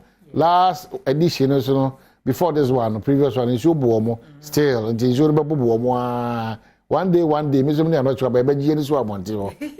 Asa. It's here that's just to make sure, say, or Tibia, Unoma, would you media audio and be able to make a fine at the amount. And no other machine says, me bomb machine with your phone be a basso. It's say, Obia, who are church for Modimbo, now also Boma so Massino. I did hear can see a party as that can say common in young for Kuja to a black one. I got the understanding say honestly a doctor for a nurse for cracker a teacher for no or bomb basso in person so we are so grateful we appreciate that so soon a year for Collins Adoma Consul to say teachers award and amount of December sa pepepe so na enua sosu Medina Mashibedwani so also institute teachers awards also we appreciate so much afei onyame adom a memenda we yenua duka mreku duka ono so otakwa ono so betu sa anamo no obo a teacher for abaso is key so my teacher for ana ono abesom potem bi ana mansi bi ana constituency bi o mo hu se moni aso dwumadi a wona bedi e de amamo a eboa ma nkenya asronko ebe adwuma mo yeni eni nipa mo yesa adwuma ne bi nti wa we mrahye beni so obia bia na utu anamo bia esefata se e ka ho asem na we have to talk about it nti ubetimi di mfonyi na brain wetimi di wa ho adanse no adwuma a waye ebi ni awards American we say we are now also we institute an award scheme on draw your attention. You have to draw our attention to that. But make us Edu Sabre Penny who say a Franco Trading Enterprise for one other Roman Safari tissue and a Richoko and a Zest consult. One of us say Enfasa and Komo we Enfam Brown. Not sure about Ebe can Komo be at your parents and use wasum because over Tiasem Denintino was assuming a what you say a churro over Tiasem de Toboase. Na eni na bekwa ki Franco fo ye ka say Nokia ne Samsung ne iPhone ne smart TV a ope ana say Franco air condition ana say CCTV cameras no so say function very well na itimi di djuma say dia Franco say one day sa no man nyina aba wona so ye wona ma ubenya bia to honum mamenka obiem so say e bia na person Franco fo di nkita ho ansa kwa no to anamo akọ wona bia akodi djuma 0246 422338 ana 055-593-9311 na watimene won akodi ingita. You see chipsa of Kenya say one ohima ba kope educhmu amrosa anopai mosoma jibra mosomo hwe na motie bi yedamase anocho ba kwa babi ya medie bibia namne kwa so I guess. Oh yes. Okay, so mama Kyle say 23rd. I'm not sure about the 22nd June. Now, I adoma a marty to or she shares from Code Mammo. And she be a home common Benham from Musa Copim 23rd, no, as and common over Tiasi, but a my ye teach your master who see ye the uncommon, and so beautiful. So your bank one Matsadan and so more almost your baby pee or more be a holiday, and need you that can see a party. We are him, man, ma who doing a young mom coffee a forms ma era Lancolin Chairman, Munina Bomba Connect na that day, no, the birthday 22nd, no, you may say, or the 23rd, or Momba Can Hona, M1 and Tim by name, if a mouse is, you know, it's very, very important. So, it be this a Jumedino. Well, Arachoba, Mammy Musao, a answer about Camia, answer about so I was shaking, also, make I say, a coin abator the amount. Many are not sure about the income. Most of the time, I will not quenya intimini in income. Ebiana, a semi-dica, semi-dawakoma, so episode the tree basso. And Sunday call a denta nana crumono. Or sum up a decano energy away 0302 211 701 equity 4 0302 211 701 equity a year 4. Another will be between my unity. I say pothole competition. Yes. It is baby I what's in pothole and some competition now, but you're ready. I need you mudo. No, I am not a contractor for no. Anna omo adwumedino mudino etosin anase eye sika ede mo we say ya tititi na 10% na fa na sia na yes ya no say sika na enso anase neoma na omo de ya ade no ana ya na ho asem na kana na say because it's very worrying. Mine it's been years na contractors say suwa because in Ghana we believe in pre-financing. Nti do na ho mo pre-financing project no. So at a point omo ka kwantin fia and now be so kwa loan na waje no de adwuma no nti ono no wo ye ni mirika so no de mfuni akwakere se ma ye adwuma na wi tike se fata no sanso ono na pre finance yi nti no ye mfa ya de ma we beto asan komo so but only honorable Sidu nkasa na honorable Sidu ma che ya meni aba ye ntie wa no pede na wo ka kire yo ano pede medical chia badwam chimni nyina e bo ma ba so ne mo adwuma pin a mo ye di aboa o my Ghana na no chiwa ba woni minua kwabna mesremo multimedia anasa Adom TV di mosom Ghana pa na Mona, you need be so kind of same man. Come here, say, Ghana Kuya for do season, corner Dima, and I know my back a crack. Now, not you about a Kuya for brepo, you name Shisha by a Yama Kuya for. So, Coco, engineer drew Pepensubia, now buying. There was sector be a mom be Chaco Nigu, no more Driama. No, my see, or my chum Coco, good day, see me and sign see me, no, last year, you know. Then I have for to see it now. It nim say, I buy any day young, so any day young. And that dear, I want you to here, Ubasashi, and was areas of a beer cocoa growing areas. Enough from cry to Miss Ramo, may multimedia for Ajina Basso say. Mo cameras in it me ko ba bia momra na mo ko akuafo medi nkita ho na Ghana mpanifo so ente se ko akuafo ebre ewo ase ha na kakra me so me wo okay so I said you da say achira ai friends ai kwasi dia kwa ai friends mo friends kwasi dia so na ai achira no enso mine but asem no reason I think that Kofi Ampedu within this week no betime next week rather Obetima be anya fifi boafo ana se ne panyin wo hanim se na wona beka eyeyo Eric Opoku ana se era candle nyafo candle ana Eric Opoku a then we can have a very good conversation. These matters of Cocoa back and forth no enya dia air boy yepa. So back to our conversation. But still Obetima free on 0302 211 701 equals for asemi edika de da wa koma so apese o draw o mamunu nyina aso e de baso no me so wadarma fabre on 0302 211701 equals for. Let me see kwan. Pantan kwan ni aye bosumi nsia bosumi message na nyina adwiregu. And I also take a lot of things too for granted because I mean nim associate sector minister Amwakwata Ediegu ama wona eye kwan etusi. So what I say. Yes, that's the challenge. Yes. Because the kwan obeye no afikro enu na kwan no yasaba back na dede wono. I'm hoping say kuma ukwan ayeye no. Enko say bosumi nsia. There was the next 6 months yes akokohwe. Said ye esiaye. Na mesre so cars ni bi won so a omo koba no anase omo ya kwan no so no already kwan na mu ni adaje. Ti was a car bi ni tire pa no de nam so gegra. No to so kwan na mu ko. You know, there should be some checks here. Be many people are responsible for the maintenance of our roads. I know say for the past 2 years or still or more, a quiet CCC can be ni ho. Intiama maintenance on our roads no be a problem. NDC time, we use import pothole filling. Yeah, yes. I think so. Youth in and to want to go anymore be who say omo de kiasi ho na omo pia abo ni guso na ye de ekota ni guso na machine bi si so na ye ne dendende mai odofo bi o ma so ne nkasa me mo ache mo akwa body be akaze free amate wa ba odobro ni wanka se oni abema accuse me ni accuse me yente o yo oni o ma hene me tia mo me ma mo nso ni adwuma esan se edura no pa na se yansan fom yenu be tena se ya na si mine Ghana ma yetie mo ye hwe mo yakopon hira mo anọtụ waba da bia meka Ghana for na ye yankasa ye ho aboro esan se wufiri se shibekwai ekọ anhiem eye onabo ase edu ni kuro anhiem so a anọtụ wa ekwan no contractor a wo ye Ghana ni yetimamani eye sehwini anọtụ waba wa gisika firaban ho na ekwan na wa ye no etense na ye ekwan no foforo na kamedie minim se ekwan de egu first coat second coat third coat na we di oja ogu first one na not waba wo ye pan no enuru 2 years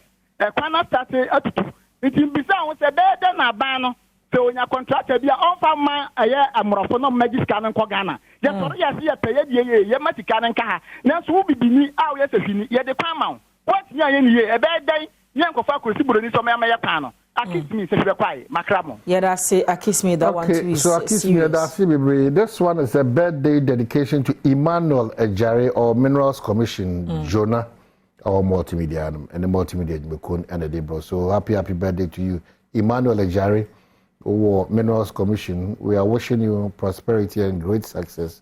And I'm on Tubia O2. And to also share Kwanshu Kusukra.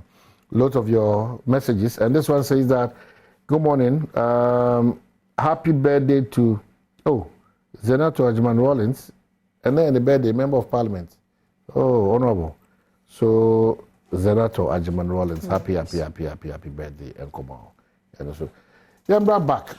Ya kwan nsem no ye be wura yesu ene ye ban ne ye ne ye as ye oman mufuo na me ka asem bi time na ye wo me wo dunkwa no na ye wo brono ba ko efre home fuo na ukọ wani ma behu no se esutine da ho ekwan ho baabi driver say twi car fa ho no dodo na apon anu akopake wo kota ne so e hot because esutine wo ho ne ho no wo kohoro ne car yes kota ne so e no mo pack enti ho no mo horo omo car because on fa nko washing be me nkwaje 12 cities 15 cities na ya hwe kwane ya e kwane mo se nke dikan yi gates to nchenchen na ho ye nwura mu nti ya hye de gates na wo sa de car sa be si kota no na ho na wo de samene huro ni detergent e horo car ya yesu ni e ban so to de bia ne ka ho ye rura sanko yesu ni e ban. What do we do? How do we go about it? Because for years still counting, we are still talking about the same old things.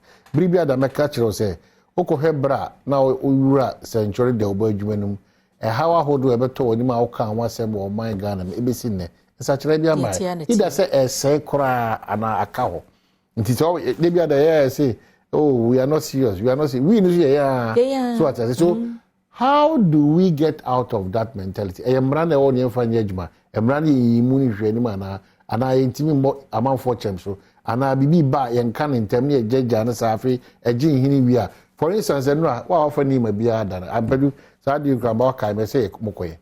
They say they get for virtually mo close kwan. Kwan no ni ma hono mo close kwan no. Car ba ko pene tumi fa. They say ni say aye din kra say car no kra no say. So baby parking no say omo close kwan na nkasa no. So but I don't know how we can deal especially with that. Number 2, nsuto bra sisi mi. Nipa ebeto wono ball egu mountain so ni agata mu omugiri sesa to omoto egu no omoto egu na ebia minim kwan for say kwan be befa so ebeko ekogu he. Yes, and we have been with this thing for years.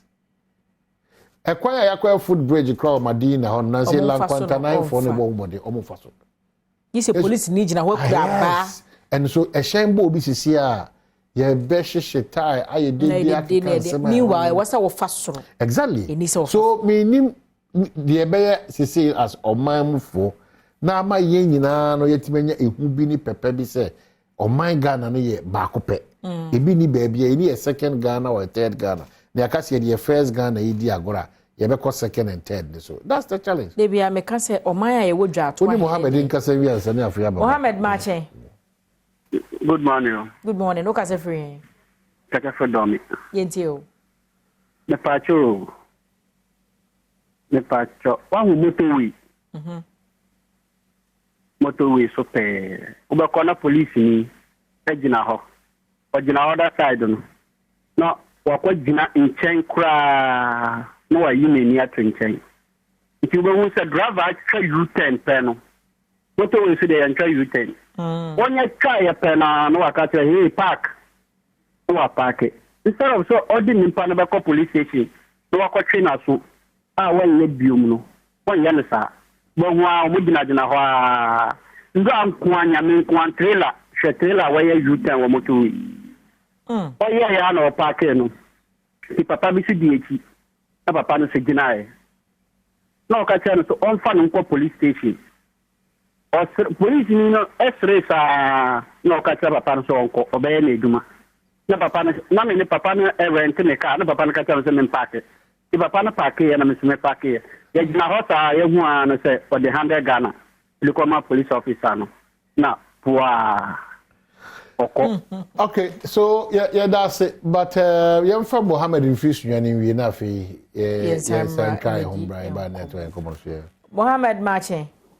Danso rather sorry Danso chere Peter popeno as dodoso MP no yentio Drobo area Drobo area yes Jama South all right it's here not na ba me sunya na ise mistake here o mahine wada Roma we ya buru ni die me ya hafuni me say e free breakum ko Drobo ekusi kwam sekom ye papa Canada mo krom kwan free say we as buy no free Drobo kwesi kwam sekom ko tare ngusu da council free ama ayi ba nyina mu hunu on kan ekotema nyina no fa no de free o empayinfo a wo bunu ahafo any German South enye krankra sem omo e wo soja mu omo customs omo imasa enye obi o kaman contractor so yede kwan be man so onya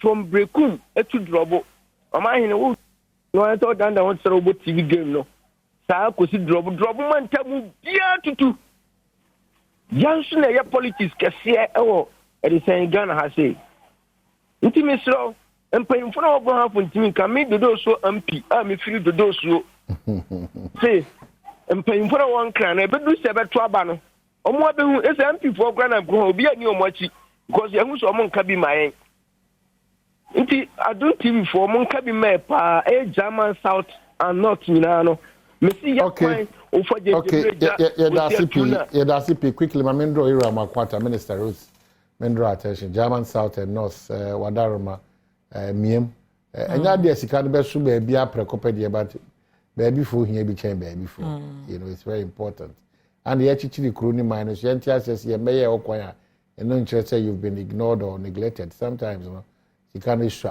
in the chichi mon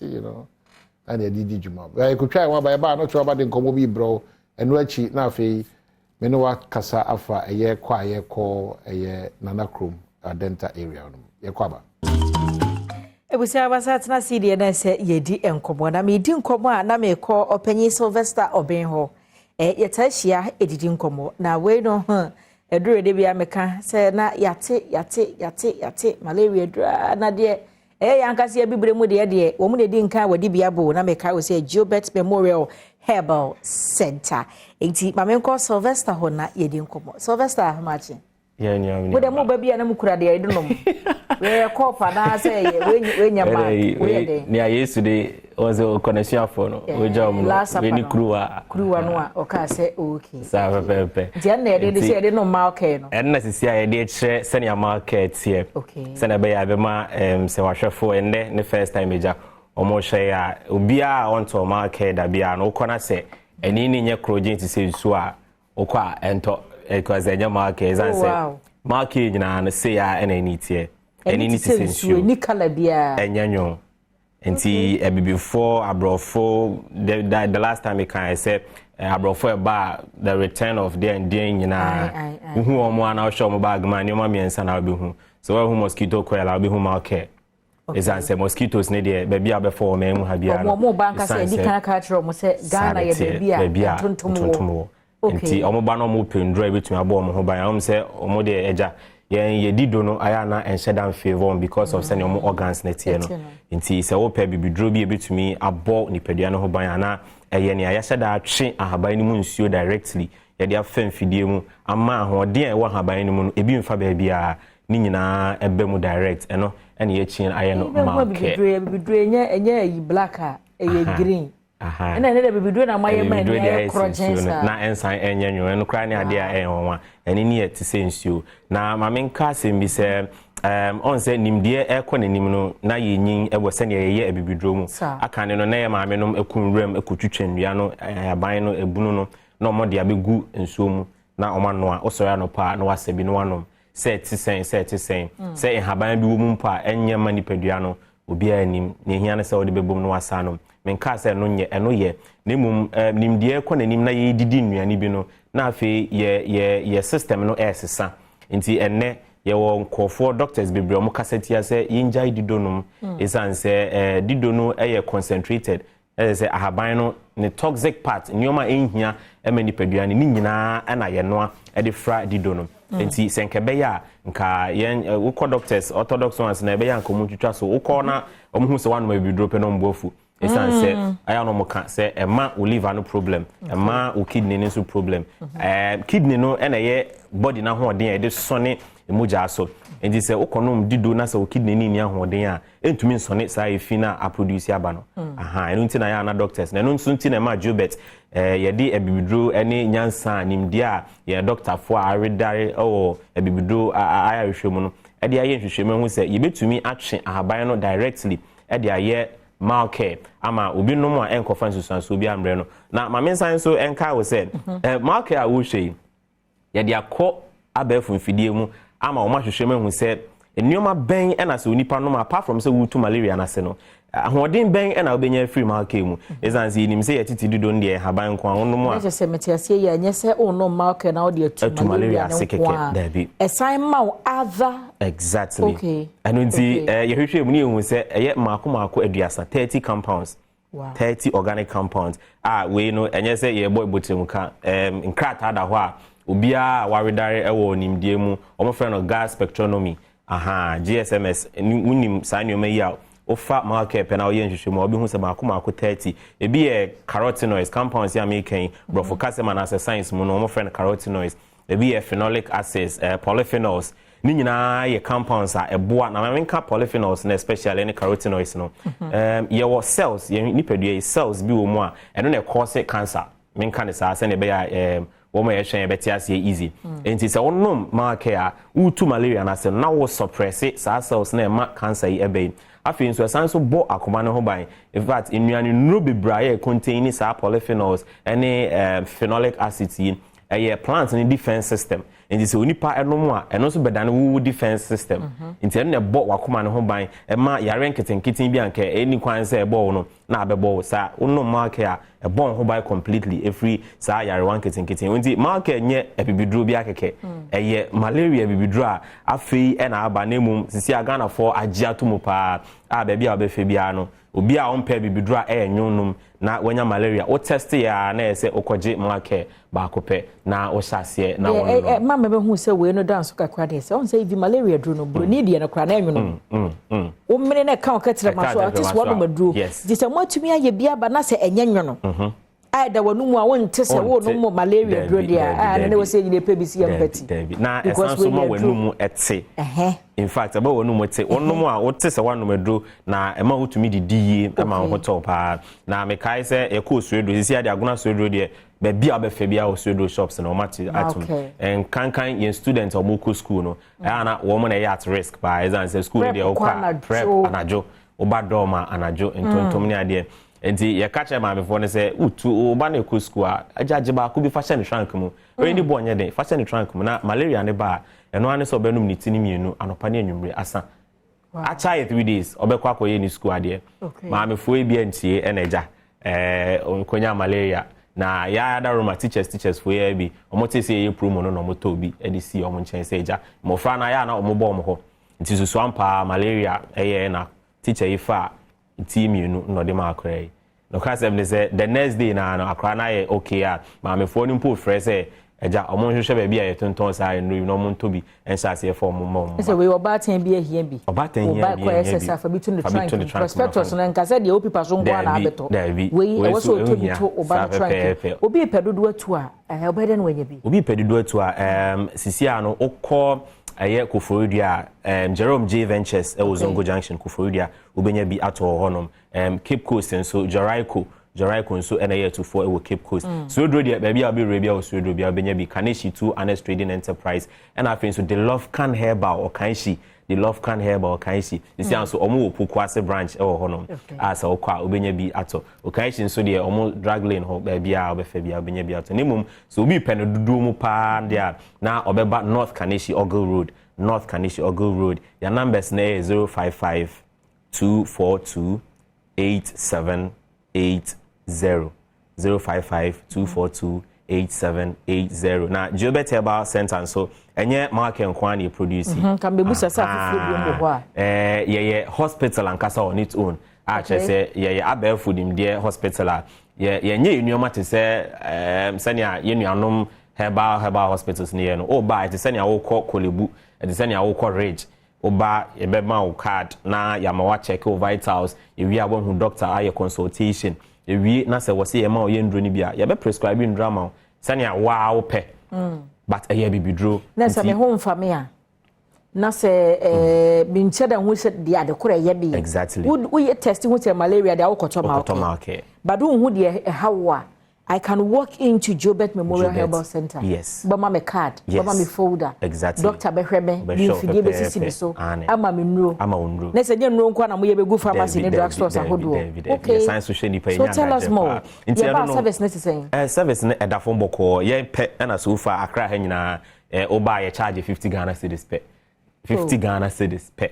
Baby adiama boadri. Me kamechro 50 Ghana cedis pe. Ntia no oba opa na obetedro opa ye ho no nye se chinchina afa 3,000 bra na diabetes okay oba na diabetes e be catch say diabetes say hu hia say catch say stress kona ko relax keke stress relax ntina make say you operate it say just say mo plan say hu bia me ye mu kosi ye bia your doctors your doctors oba say dey sua ahaban mu nimde nti obi wo ho no mu pa ye won ko fa aba o maka say doc me nom say adro na o de adro na ba ye hwe ehu ingredient we adro no ho a o be ba doctor na be ka che say adro contain vermonia ne ahaban doctor no wonim ka say vermonia de ye for diabetes nti koso ana no ehu hia so be ba ho nti won wo hypertension diabetes stroke cancer na sisi ania ya redar wo mpa wo mo a o ma ho adensem akofom sisi okay ye adwumaden na stress ne ade ni nyina ye wonru wo hono mo a ye de bonipa ho ba ye da se abusia na se Gilbert Memorial Herbal Center Sylvester Oben enam ne na twetwe nkomo no numbers in the good screen no so medofo frɛ wate na ne womudi nkomo se malaria so na ha wo de na se malke pharmacy na herbal shop bi ben obi opebi ato anocho about me so the people's forum ebeto so. Well, yes, I told you, but so I'm because no so Ajibra Badwam on Adom TV, multi TV. So, Makato say be call a Adentan Nana Chrome ya kotwa and common so because a people's forum. But in himself, Onyame Adom on the 27th of this month, another by-election at St. North Basso. Inti see did home komo kama any national organizers for the main two political parties in the between komo. Na fe ya say ebetime reunion anymore Nana Chrome. Nana Boache, the donor friend Nana B, national organizer, the ruling MPP. Nana Machi Apom to say. Oh, Machi, Omahene, Pabna Asante. Or therefore now where? Oh, Yamadum, I think after more victory, in Shianimo, Intimima, near Juma Mokoye, even though we knew that the MPP was winning because now you're Bia Modin Kunum Bresanti, and no, I'm making kind of. Yes, enough. You could share party for. Or assembly coup and your meetings ahodo and your bank can be meeting Saturday Sunday na mesa ewo and Monday and inyanti say parliament the kata do kwakoma electoral commission and say o ma bi kwan say asem North City no Adam Pine Tuesday na was a very crucial meeting na the processes leading to the selection of our candidate. And also you mentioned the meeting no ama be nomination and na you close weekend the very ten. Okay. Na men na se pobi wo ha mpani for transfer appeals bi ICC kire kama. Na nyame ya adomo a Kuada away which is next week Wednesday no. Ya to abana. Je to abana we and I say if you one we are na ni no court ekono. And so far so good. Well, as of as of no da na yedi nkomo ekosi senjumedi so no. The understanding was that nipa mienu na abefa krata age wo the New Patriotic Party. Mo ticket so on person moto mo so aba na mebusa no pe what is obi abekan wana say 2 na mo dey because I understand also that the deadline is today. Is that correct? I me bibia sanya wotie ne no na so mate say ampani po mi no ma pick form Charles Opoku and a Freeman and na applique form and then I did you made ni be ko awie but no pay dey say o man him no ka say me so memfrɛ constituency there every now and then we are no mama me update on what is going on. Ya me adoma and nanumre and yɛbɛwɔ hɔ odwumadi bi a yɛdi hɔ nti nanumre ayɛkɔwa weekend mu yɛbɛwɔ hɔ nti megye di sɛ update on bɛkɔ so ade ama yɛ but sɛnea wote no ɛnoa no sa update na nya nipa mienu na so for my pick form. Okay, national organizer MPP Henry Nana Boache, the donor friend Nana B, Osai Manim for a lawyer. Just in, I'm getting this information. Let me read it out, then we can have a conversation. I wish that you bet me ya mean so abekai on it my two commons, but minya man ma mo bekwa ma no ne mo bai min timi hia mo fa ncheme na na akua ana na ya mo nyina awrade nka mo dwumadi ambedi Ghana nyina na mgiri sa akokama na me ya adoma ya nhia wo London in US be hia Ghana biem inti I wish you safe travel back to various places. 1st June 2023, Honorable James Jechikwesin declares intention to contest the Asin North parliamentary seat in the upcoming by-election. When I took the decision to put myself forward as a candidate for the 2020 parliamentary election in the Asin North constituency on the ticket of the National Democratic Congress, I did so with a determination to serve the people of the constituency with all my heart, soul, body, and all resources I could muster in the service of my people. My roots in the Asin North constituency ran deep, and all I wanted was the opportunity to meet the needs of my people on a larger scale. The Asin North constituency lives in abject stagnation as a result of years of neglect. I renounced my Canadian citizenship in December 2019 and returned to Ghana to serve you, my people of Asin North. When I declared on my nomination forms in October 2020 that I owed no allegiance to any country other than Ghana, that was indeed the truth. To date, no one has provided any evidence that I owed allegiance to Canada at the time I filed my nomination and when I was elected and sworn in as a member of parliament. One group of people sent a petition against me to the Electoral Commission to allege that I owe allegiance to Canada. They were invited to provide evidence to support the allegations, but they failed to provide any evidence of my owing allegiance to Canada beyond my having had Canadian nationality. Accordingly, the EC cleared me fit and qualified to contest, and on the 7th of December 2020, you rose up and got me duly elected as your member of parliament with a resounding victory. The EC is the body that the Constitution has granted the mandate to conduct public elections. What did I do wrong in going by the decision of the Electoral Commission that I was duly qualified to contest the elections? Has the EC been prosecuted for its determination that I did not owe allegiance to a country other than Ghana?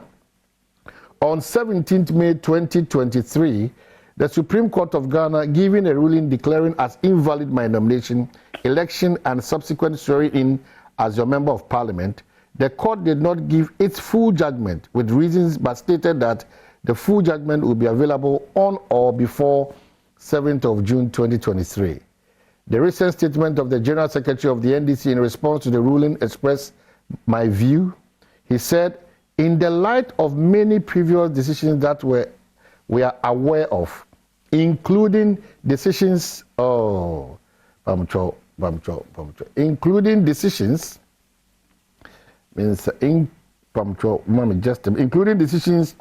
in cases involving Honorable J.H. Mensah, Honorable Baba Jamal, and Honorable Peter Amewu that state that the Supreme Court does not have the jurisdiction to invalidate a parliamentary election and that the High Court is where all these things can come from. Just a minute.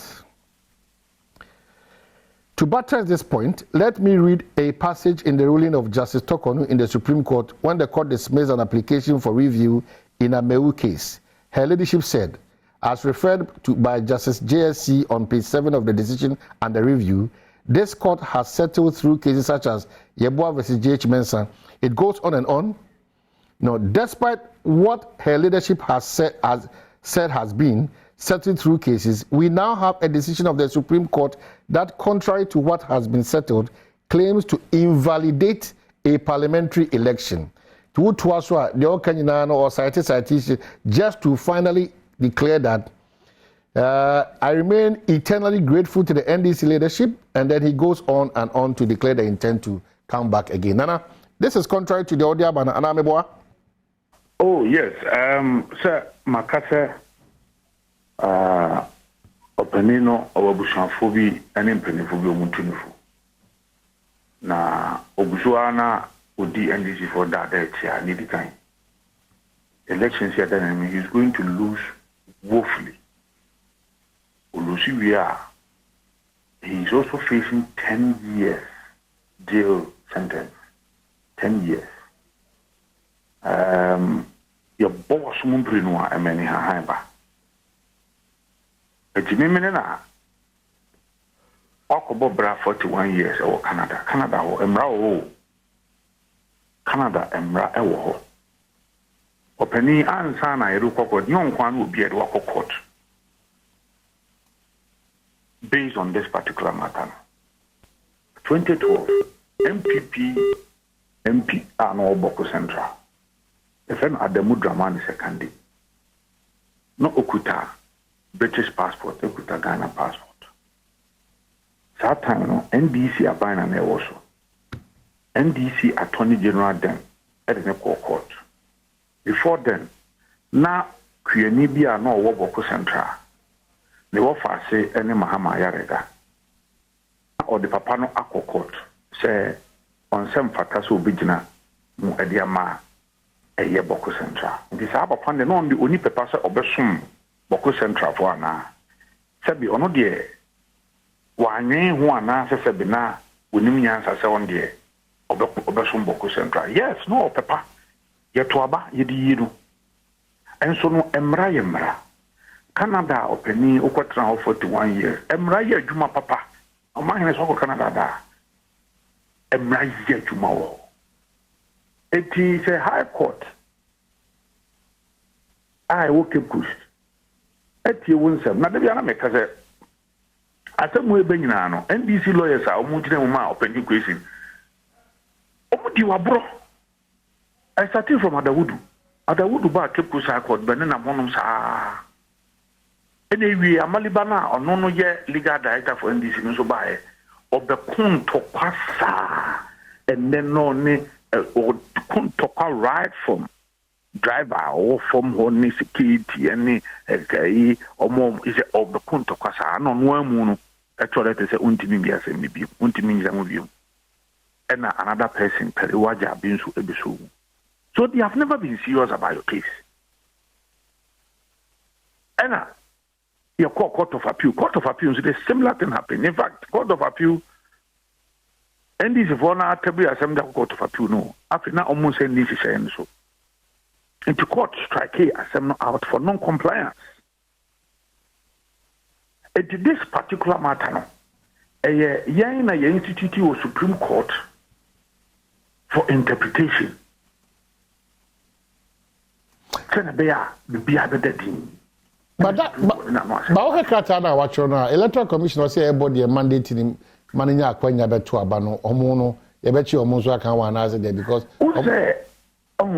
that is yaudie ni atronin da NDC for their senate. Electoral commission here omono tumi no emom say omo enye omeduma with certain laws. Enye omo ne be determine say emrano wafum mra na say wonfum mra ehonye court. Electoral commission is not a court, and that is one thing of any question. It appears say onuko no onyaye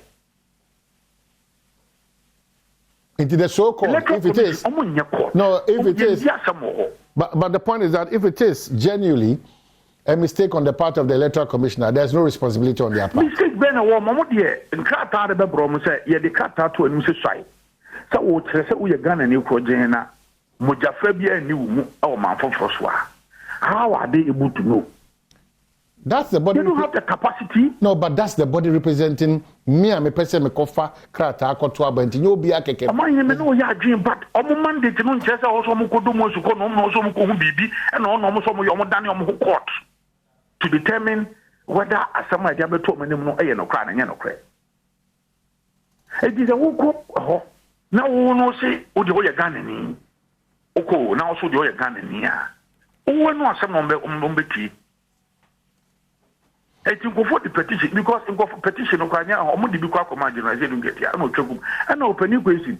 This wasn't even the first time an person be the MPR and this if one ankasa disqualify or because no visa good at dual citizenship. Got tried twice me and this if one ankasa disqualify. Okay, so Nana, you think that it is not even a match because question in Kahon and now there's so unity so bad. Oh, there be obo one more we are going to win the city. In fact, we have taken over. But me again want to say prison so I see don't get your own cobio. But why are you jumping into that conclusion? But there is precedent. Emra if be precedent. This matter is not different from Adamu Dramani Sekande. We quite the high court so and I want someone to just say Okunyano. And yet, Marapanso na fast wa obaye. Number 1, number 2, Supreme Court so. And na no some. More of the assembly call even court of fatu krano. When to me and saying the extra court so. Strike here assembly out for non-compliance. All right, no problem. Nana. And assembly do Supreme Court. You know, as a lawyer, some precedent. He is facing a 10-year jail.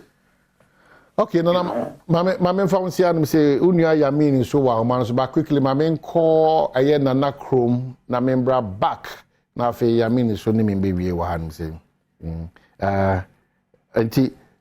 Enti Mama ka say o radio so a o enche bia enuanom a won wo aye Nana Chrome no won nkomodi no ye de bebro aha de Adom TV so na oguso a o hwe no. Ye nuanom muti wo radio so de da mo sipi say Majibra Adom 106.3 ye ka say me nuanom so butu honum CJ and afi ye nuaba Abna Pokuya omuso edi on djuma so nkokra but komona bi ne de hyehyase no unim say ya wada bia no ye de the People's Forum ebrel ho ne kom mia hodo ne ko ready ACC honum nti ebe kwa manzo biem quickly na for area Joseph Yamin national organizer NDC Joseph Yamin as a national organizer of the NDC any executives na ye ni gisem ba ko pa ne say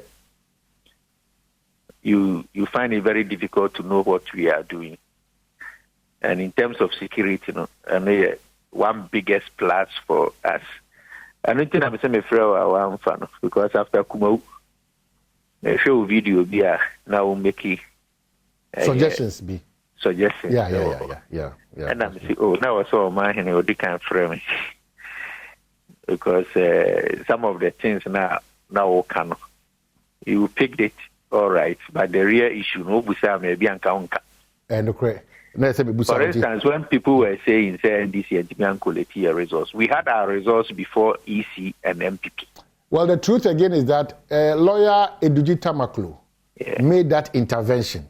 That's right. Ebe kachre say, well, ebi ayenim no pese teach me minimum pese draw my attention. That's right. Say, in any case, on a lighter note, why would the losing party rush to put out figures to show say lose? That one is a more strategy, but you did well. You live up to the expectation. So on that one, at once, now catches any pulley brakes on that. But, I think it was a fair commenter. But Fachemi, if you say so I also try to call you. But me dream say even with that, my dream was that there be a polling center be na mulusu there be the one who didn't kunim. And once you collated ahead of time, and there's that we were working on perception. That was how it brought all this conversation. Yeah. We are happy. Mm-hmm. The internet because I said that in terms of security, we are happy. Say, know what we are doing. Yes, and I'm we are just grateful. using that to answer a question to attend enough. Mm-hmm. But who say any koko picture to well, of course, we have what we know in a sense of we know what we are doing. The name said we are on the ground even before it's announced by election. Everything is in place and trust us. Of course, you will see us differently from Kumau.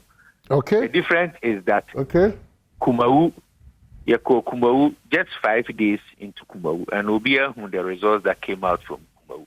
Reason I call 5 days into Kumau was that na your presidential and parliamentary elections to conduct. And the same national executives are move into Kumawu, and the same ones are responsible for the presidential and parliamentary elections. Okay. And so at what point, even in Kumawu itself, the time no constituency ni benya dia campaign for a year or more candidate, it was the same time they were waiting for aspirants to want to come and speak to delegates. And but it happened, and by law, not time no muna na easy bet me them united action.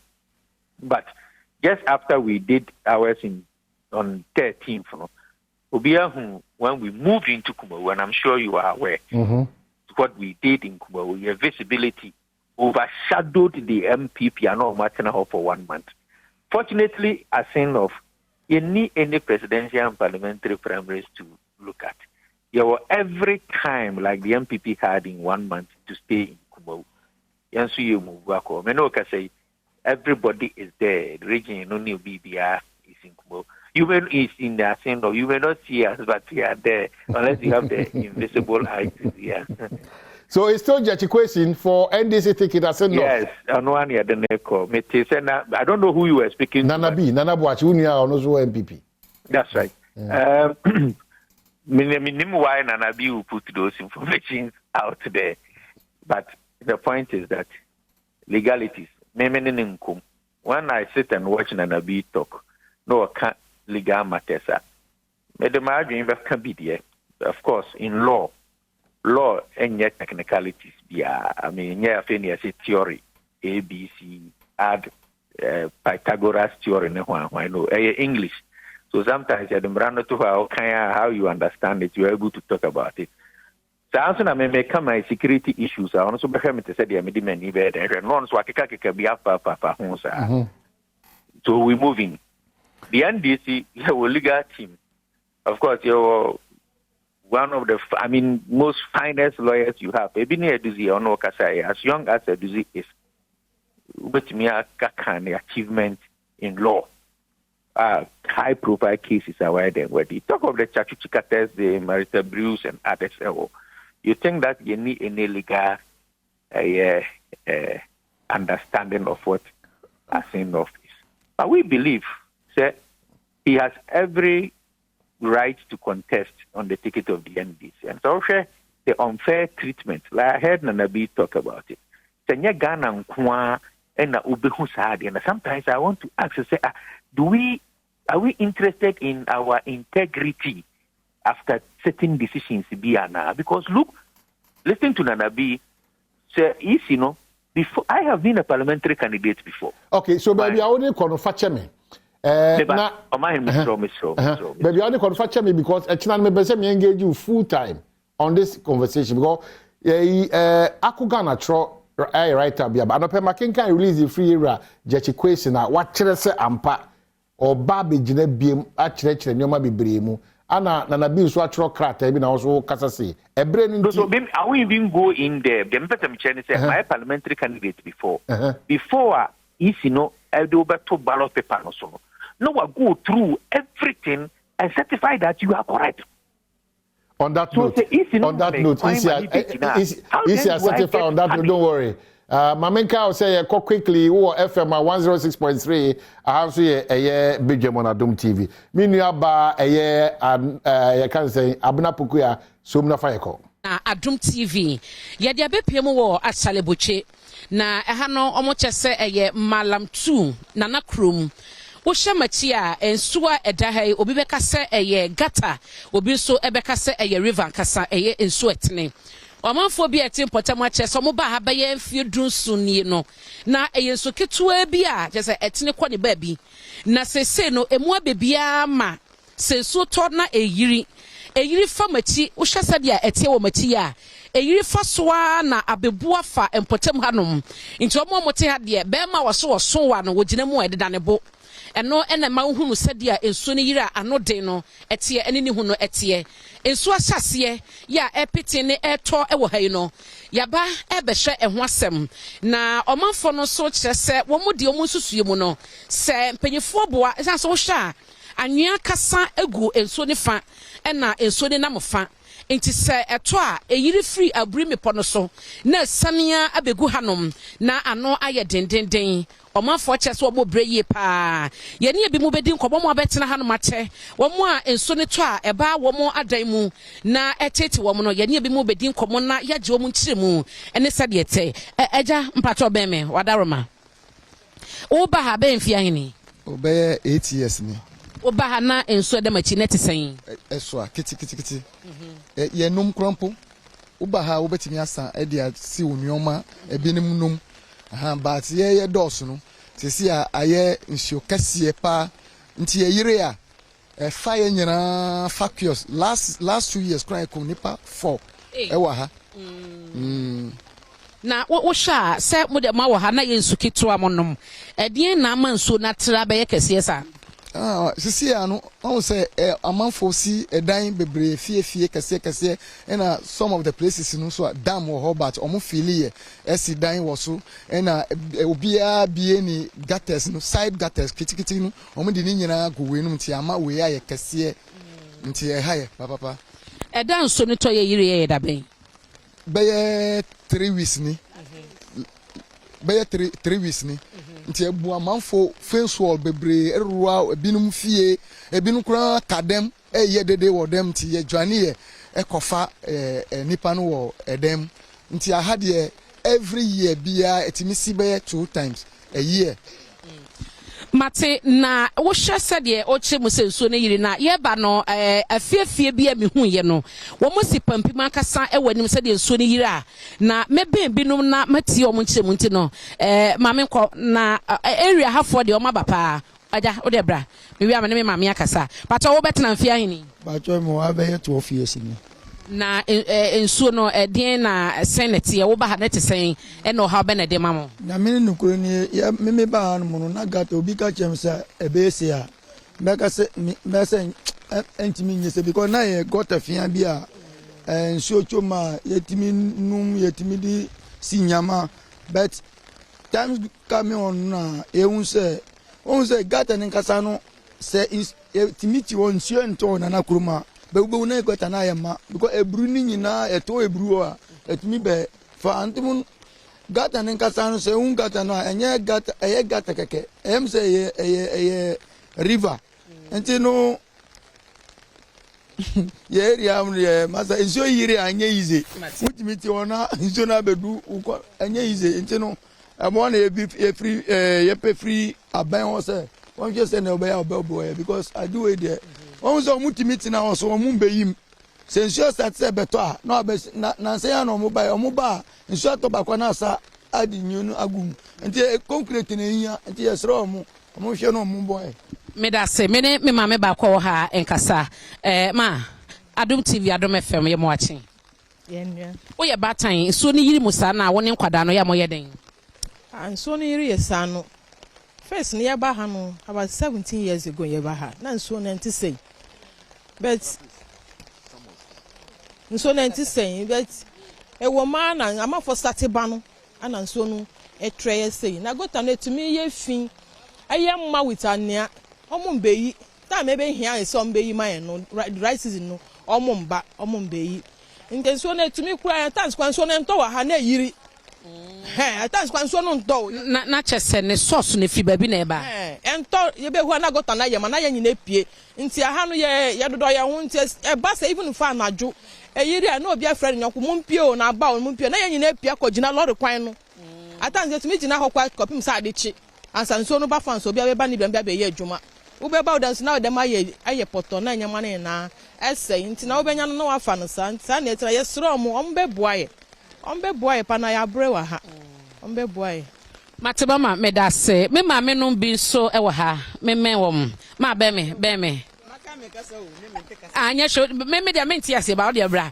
deɛ ɔtie bɛte ase mama bɛme na bɛka kyerɛ me bɛme aha anaa wo kasa mu no menka ne sɛyi patro hwɛ camera no ma me aha mama mente wo kasa patro yɛba ha no akyɛ na ɛnyɛ saa na ɛte na sɛsi adeɛ yɛhu aman sɛ nsuo ba yɛdɛm nneɛma yɛbɛkɔ ebia na waka dɛm ho hwɛ nsuo no ebedu ha na first na nyɛ saa na ɛte mpakyɛ yɛhia mboa na mboa ma yɛ why me da se mama nti wo hwɛ mpɔtam hanom a afie wo ha no ɛdɔso school kura ɛwɔ anim hɔ nom a yɛtwa mu efiri hɔ ɛbaayɛ na wo hwɛ machi nso so ha ya na obi na ne de esi aboboa no na ebra mo baayɛ no madaroma mama 17 years no na adan a esisi nso ya no nyina no ne wɔ ha dada na bebre ni ha na dan no bebre ni ha na dan no ye few dan na wa ha ye ba ha na light kura ni ha nti almost start sisi dan no ana nsuo no ana gota no so on be yiye no omo yi bas ye side instead om de be call the other side space wo no na omo de aba ye side na dan bebre ni ha na ye dan kakra bi na wa ha nti mo hwa nsuo ni mu yi na mpanyifo eyi no ɛna ama nsuo na tere anasa dan na o masisi no na si nsuo kwan anti nsuo no nya ba bi mfa patro wan ne be ya no ama me aja patro bra yen kasa me bi say mo hwa you can speak here o dem ka hwa na waka brofo why na me kire say nsuo no se mo se mobile 90 say enti se atre no eye emu yi na mpanyifo beti mu no ɛna mana yesi anasa dan na mo sisi asi nsuo na no ɛna si nsuo no kwan.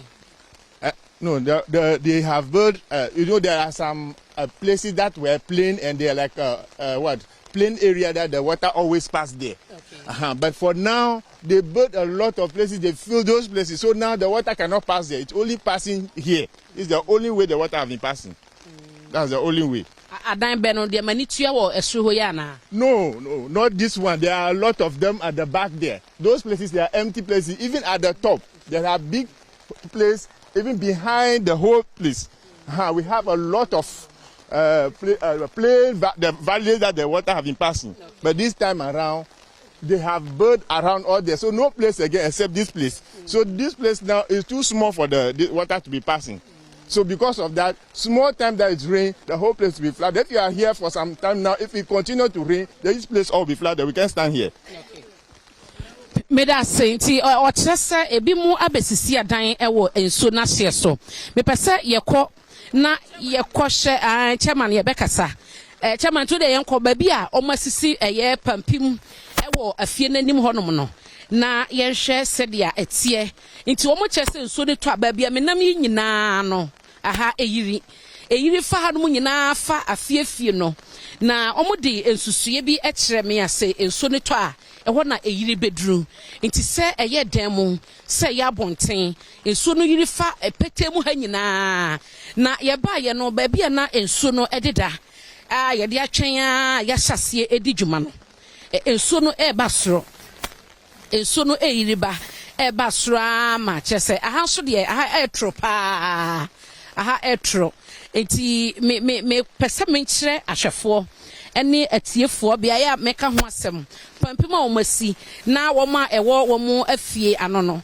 wo mu di emu nkyire mu ama yɛ die nti a o ma yɛ ne saa ɛne die wo mu susu sɛ ebetumi ɛde aba aha ma bedru ha baako ɛna ɛwɔ me benkum so ɛwɔ ha yi we kura de otum sɛ fie a store dan ɛwɔ ano me patro chairman me yɛnhwɛ nti aha no wahu nti wo hwɛ sɛ deɛ concrete pa na o ma hye ewo ha ya ensusue no eye ensuo na eyire no ene se o mo pese o mo disi kwan obi nso aboboa no ni o mo kyese nsuo ne to a eyire anti no ba bi a wato wo no ede esi no eho no nsuo no eyire no edantie ne sade a oto fasuo no ewo efie nanim na ode esi ensuo ne kwan se de be ye eyire a entumi wram ebi nso na wo hunu wo ha no nti access strategies a ebi mu a etiti mu no edi gu akwan se de be ye na ensuo ni yira enwura fie nim e na wahunu no na eno kra no patwa fie yi hwan na wo ha menyo bi ho na di nkomo bema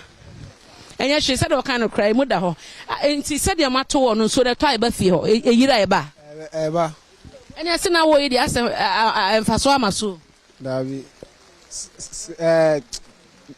de bia na ba mo o se ya start free from yeto 2 course ansana nsuo foforo aba asaba top sato 2 course biom sesi a yentimi ntu biom because say to a nsuo be flow na sese ba bi adu mo se mo to bia kokora nche se masi mo kwan mo ntumi mpie eno ano nti na maka no sa yes akra nka mato kra ama na atra gate no eno ano nti ehde na mo be ka kire mpanyufo pese omumboye na mu ye gota no ma ye brewa nti ti se wo se enso ne yiri na osimo a ededa wo he da mi kon kwa ankasa efie ni wan kasa kwa we untimi cross mba se ye bet na dam no ansa nsuo no nko a na ya pie aba abonte nti edi be se na he ansa na nsuo na twetwen de like to say bia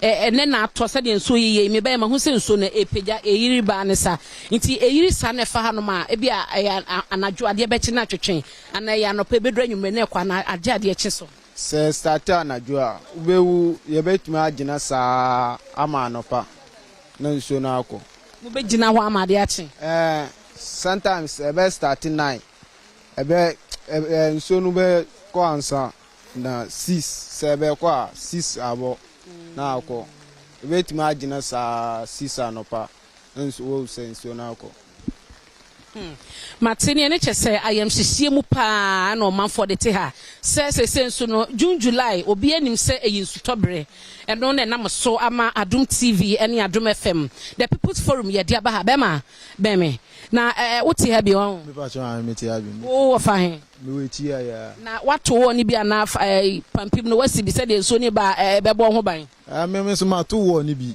ba nso na bu no and I'm say si pampini bi wo dan anim so still insuo na rem enti de catch aban ne say yesre no on be gata ne man gata ne hian so be gata ne man a ye ha oni nyina so betwa ba insuo na ba sha me tintin say insuo na tumi de dambo ono pokra enye easy etumi ba kodu junction na amufi oba e yiri fa ha no nyina fa kwan ya fa so tintin kodu junction no so junction enti nyankopon Yankopon na eja osuso emu kakra akra nti de e kan se aban ohun ye mobo because ye kasa e ndudwem je se ye na ye ka chem na hom so mate no ma ba ye moa ti de esra aban ne se on be ye gata na eden emfa man eno na ye ka kira aban mate mama bra ma so ano ye o meka kan bia ka kire me na ma kan kran frame a ba choyo Pachoyo, yesra aban, ena no pay se mo Adom FM ayeye mo abedu ha dia yesre no. Ombe ye mo san se ye nyama nyina sei. Nyama ya tuto nyina sei. Omo ba so sa ombe bo aya ebi wo wa nyama na enka yensa. Ye bibia sei. Because ye ya bata insuo ni ba se ya. Ebi wa me ba se mechi. Me wola da bi wo de no mu. Na ma full da no ni akotena ceiling ni top. Ti yesre but anu so omu seni omu ye no enti eya na anya no asa tomu ba em se omu ye concrete na ebetuma boa ye nkakra esan se we no kro omu be ye no nso na tumi ba ma afru we no kro bridge no ma ye wo ho no na no de ye ba na bridge kese na wo lori kwan nim no lori kwan wo ahwe line no kra wo hwe line na e ho na koda enti ye kakra kra nka esa ko road no so Prama full road na abeye sesia no nti yesre omu tumi ye concrete no wo inside my ya ebia ye hu beto ye nkakla ye ni ye mba u kitankwara he me ba cho me kitankwala 7 nketu ewo mu ye enfie ne ye be sen nketu ewo mu no ba ko fie ye 2 years 3 years nti last 2 weeks so ni yiri ye no nyu nkwara no ye den wodan ni no yes no mama mu akọ school enti mi ma omutina school honomu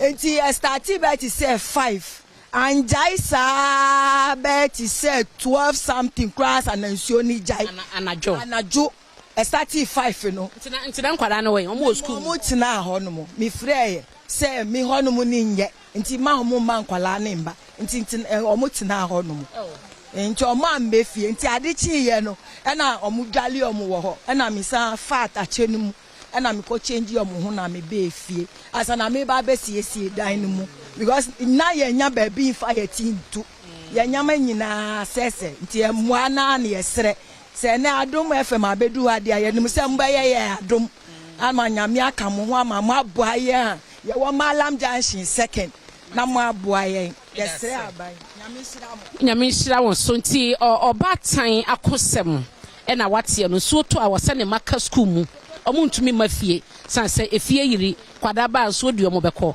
na batan ba kwa we kura de wo de wo hye wati wadi ba abosom ya he wana afenefa ne ho kura nyina efo nso obo no me so miti honom nso no ha me de bia abi honom kura me da me gina so sa amade achi me anajo me kobo obia pun se o ma me kwa na me ne me ba ne me kun na me enda me ka se na me nyama ni nyina akọ me ni bwi me nyama nyina akọ sa gota na mu yi no me hu fa so bia na wo so gota no o mu yi gota no o se o mu tim no nkọ na o mu yi mu fine first no nso na haye se se dia o ma sisi gota dan ni we ni nya socket ni nyina agum bibia nti me pa cho mumbu aye sa mumbu aye mbetia na ye ba ne de ye nyina nso ne de ebeko last bi no aka we no 2-3 weeks dia mu ka no aka kitu we bi me ni ho mi tu kwan aka mi ba ne wo ho no o ma ne ya he o mu ye 4 no aso mi de yi mienu mi de we no ade tu kwan ko ye aka miensa mi kunu omo fie ye be ya he ba ku o yi ya fa ni say 16 ani 13 10 years me ni ho mi tu kwan me ba no mi kunu so ko adwuma na mi fra mi mami o wo phone so aka se mi bag ni school nyama ni nyina akoye na nkora ne de o mutumi dwane mi sisa mi mami na wo hai na nka on fra mo anka so de o mu nyina akoye mi ka se ne mi bibia books ni nyina school ni nyina sre masa start eto mi niska mi bibia akọ mi ka se na mi ni hwi mi fra mi sre nyama asa na mi si nyama wom edi ye duane wom nti mi sre mo mumbu aye pa ye bre ye da se abatan bi mama beme abatan bi na chire mu che mama osu kita nkwada he ba che o mi kita nkora 4 omo ye mpenyifo ba ku wo 16 na ba ku wo 14 na ba ku ye 6 ba ku su ye 4 years nti so no ba na wo ya to ye hu se mu mia na se de mu chire de akwanya se nso ne beyire no wo ho nti hya se na enso ne yire a wo ne nkwada no mo ye den se nso no yire sana na ye sister ba ku wa bansoro wo honum na sa time na ye nyansi abansoro eya na ye pie ekotena ehonum eho na ebeda made achi ansa na ya san kofie yetu wall na ebu de se omo ba be yi got anuma omo yi ni ti se na first ye ba tina ha no nsuo fire da because omo yi got anuma ne kompa nti nsuo no ba etwem basisi anu kakra nsuo kakra bi to a na nsuo no omo last omo se omo ba be yi got anu omu yi ekosi ekwa ho ho no mo man yi ye kire ho ni nyina ekosi ye fie wo ho no omu yi ho ni nyina eni omu akọ yi enim ho no nti emasa na haye nti ye sremo munya bai de mu ye bibi fa mma ya because e brewa ha yesu ye aban de ni bi because ye tu aba ye tu ma no bibia ye krem nti ye sremo mumbo aye minim se ensu mo ye because gota bebre won kran ha me kai se omutumi ye ama obi anya hoto nti yesu ye sremo mumbo aye na yesu ye hoto ye wa aka mate mama ye da se mama kwara no fa no gina baby pa mama why na ensu obu baby no na okay mama you owo area here ya on in fact on me fie wa ha ya okay na maye hunu so no yiri sa no a oha obe na de bremo mpa chonsuo no yiri ai de oha obre ye pa ye ntimi nda ha ube pie kura nsuo no si wo ha se wuntimi mpie omo ayi gota fi abonti nyina gota no omo ayi wo ekuro no mu nyina omo de abehye gota no mu wa ha enti nsuo no yiri a ye ntimi nda dan mu nsuo timi yiri ma mi dan ye ma mi niema nyina sai mi ba school book nyina omo ko school nyina omo book omo niema nyina sai nsuo no enye nsuo kitiwa na ewa ha ha ye mpa na gota no nso omo nyi maye afi bia nsuo be yiri ye omo beba ye nsu ye 40 o ye sorry 4 o'clock 3 o'clock na ya koye line na ya ye vote enso bibi ba ye wo na na krom malam James shin second wa ha no omo mbu yen omo mma ye hwi nsuo no yiri kura bibi omo mma ye bibi aposi ye ndaso ma adichi ana ye nsori enti ye bre wa ha ye kita nkola ye nkola nsu ko school ensio yiri ya hifa na ebetina ahwe nkola no enti ye ohaw kese ema ye enti ye sire aban no si onti nani embehwe ye ye bre wa ha ye oba tan ye dooso enye me nkwa na meti ha se me da se wate yate me da se na meni panyi ba ko ye so ba mansin yi mu a nadmo wo mu ya torenche mu aboafo papa be me na em se adwuma de mu obi ye pato de gina ha ya mame na ehwe ha me pato gba odin no ene opposition wo mansin mu ha ya Denta municipality me boa enti wo ye den the from Alhaji Gani Usuraj deputy director of nadmo nti nadmo de mom no enka be ka se mu ntwe ma torenchem ne ma nti de na ma ese mo de bebo ma fo mo ha em se midase me thank you for your listeners em say every year on say sagota we every year bia if you can test so bisa amount for now more area every year even as I'm speaking right now yeah juma no that was last 2 weeks a machine will got am by em say when you got out on your challenge the machine no nti a better machine dey akọ CC machine no the machine will come back to his work, come and finish the baby I can. Machine any problem no, by sabosumi ahini. No, just a week ago. Now it was back here. Just here. And so the last time I saw toy almost say you 3 weeks ago, it say a week in here and a machine went here. You want me and as an obetin so no man. It's as if from Lakeside Bridge. You can even from here you can go there and go and see what the work we have done there. It's just from just the middle here to maybe enter, and so we have challenges also. Say a team got a lot of people they don't want it. Say your ma got an threat. What you say? Mate eno san me pese me hu se mutim na magya to ho sa no ebi ho no ma mo ya mo de concrete e fa ho nyina nti nso ne to anwea no emungum mutim na mo de agya na nso ne to na san dwiri anwea ne de agu mo se no na ye problem no. That's the main issue. Main issue nti de na mo ya fa. Yes, we are working on it. That on this a central government out to come in. Nti enkum ni pa he ansa na ma work on it awie. Yem pese we say yem pese obi ewu.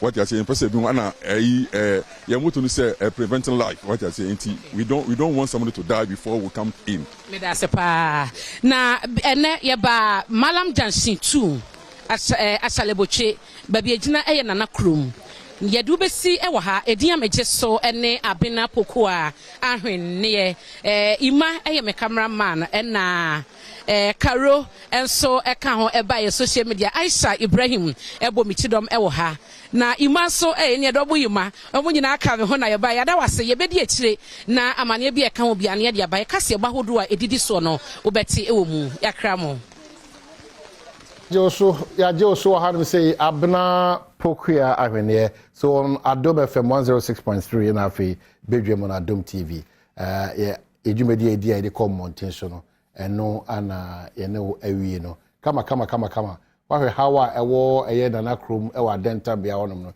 bigidi say mpayifo betu adamon quickly na omakohwe ho asem aka. On that note, 1st of June the trading ponyankopon asese de nenso a chen. We are traveling till December into Nyame hu ye mobo no ntutu ya na monsi ye beda wase so pa se wagibre no wahwe Badwam on Adom TV multi TV. So on behalf of the entire team no led by ye nua bema Kofi Ampedo Welbeck, ably supported by Dominic Kisiya Boa, camera sound lighting for and afi set designers and control for nyina mejino mu nyina nema da wo so asese ogibre hwe. If you want to no, we will forever appreciate you because they be adameka a lot of options. But watch the bread share on Adom TV. Koso share Adom TV. If you say you on your papa Edemao, yeko.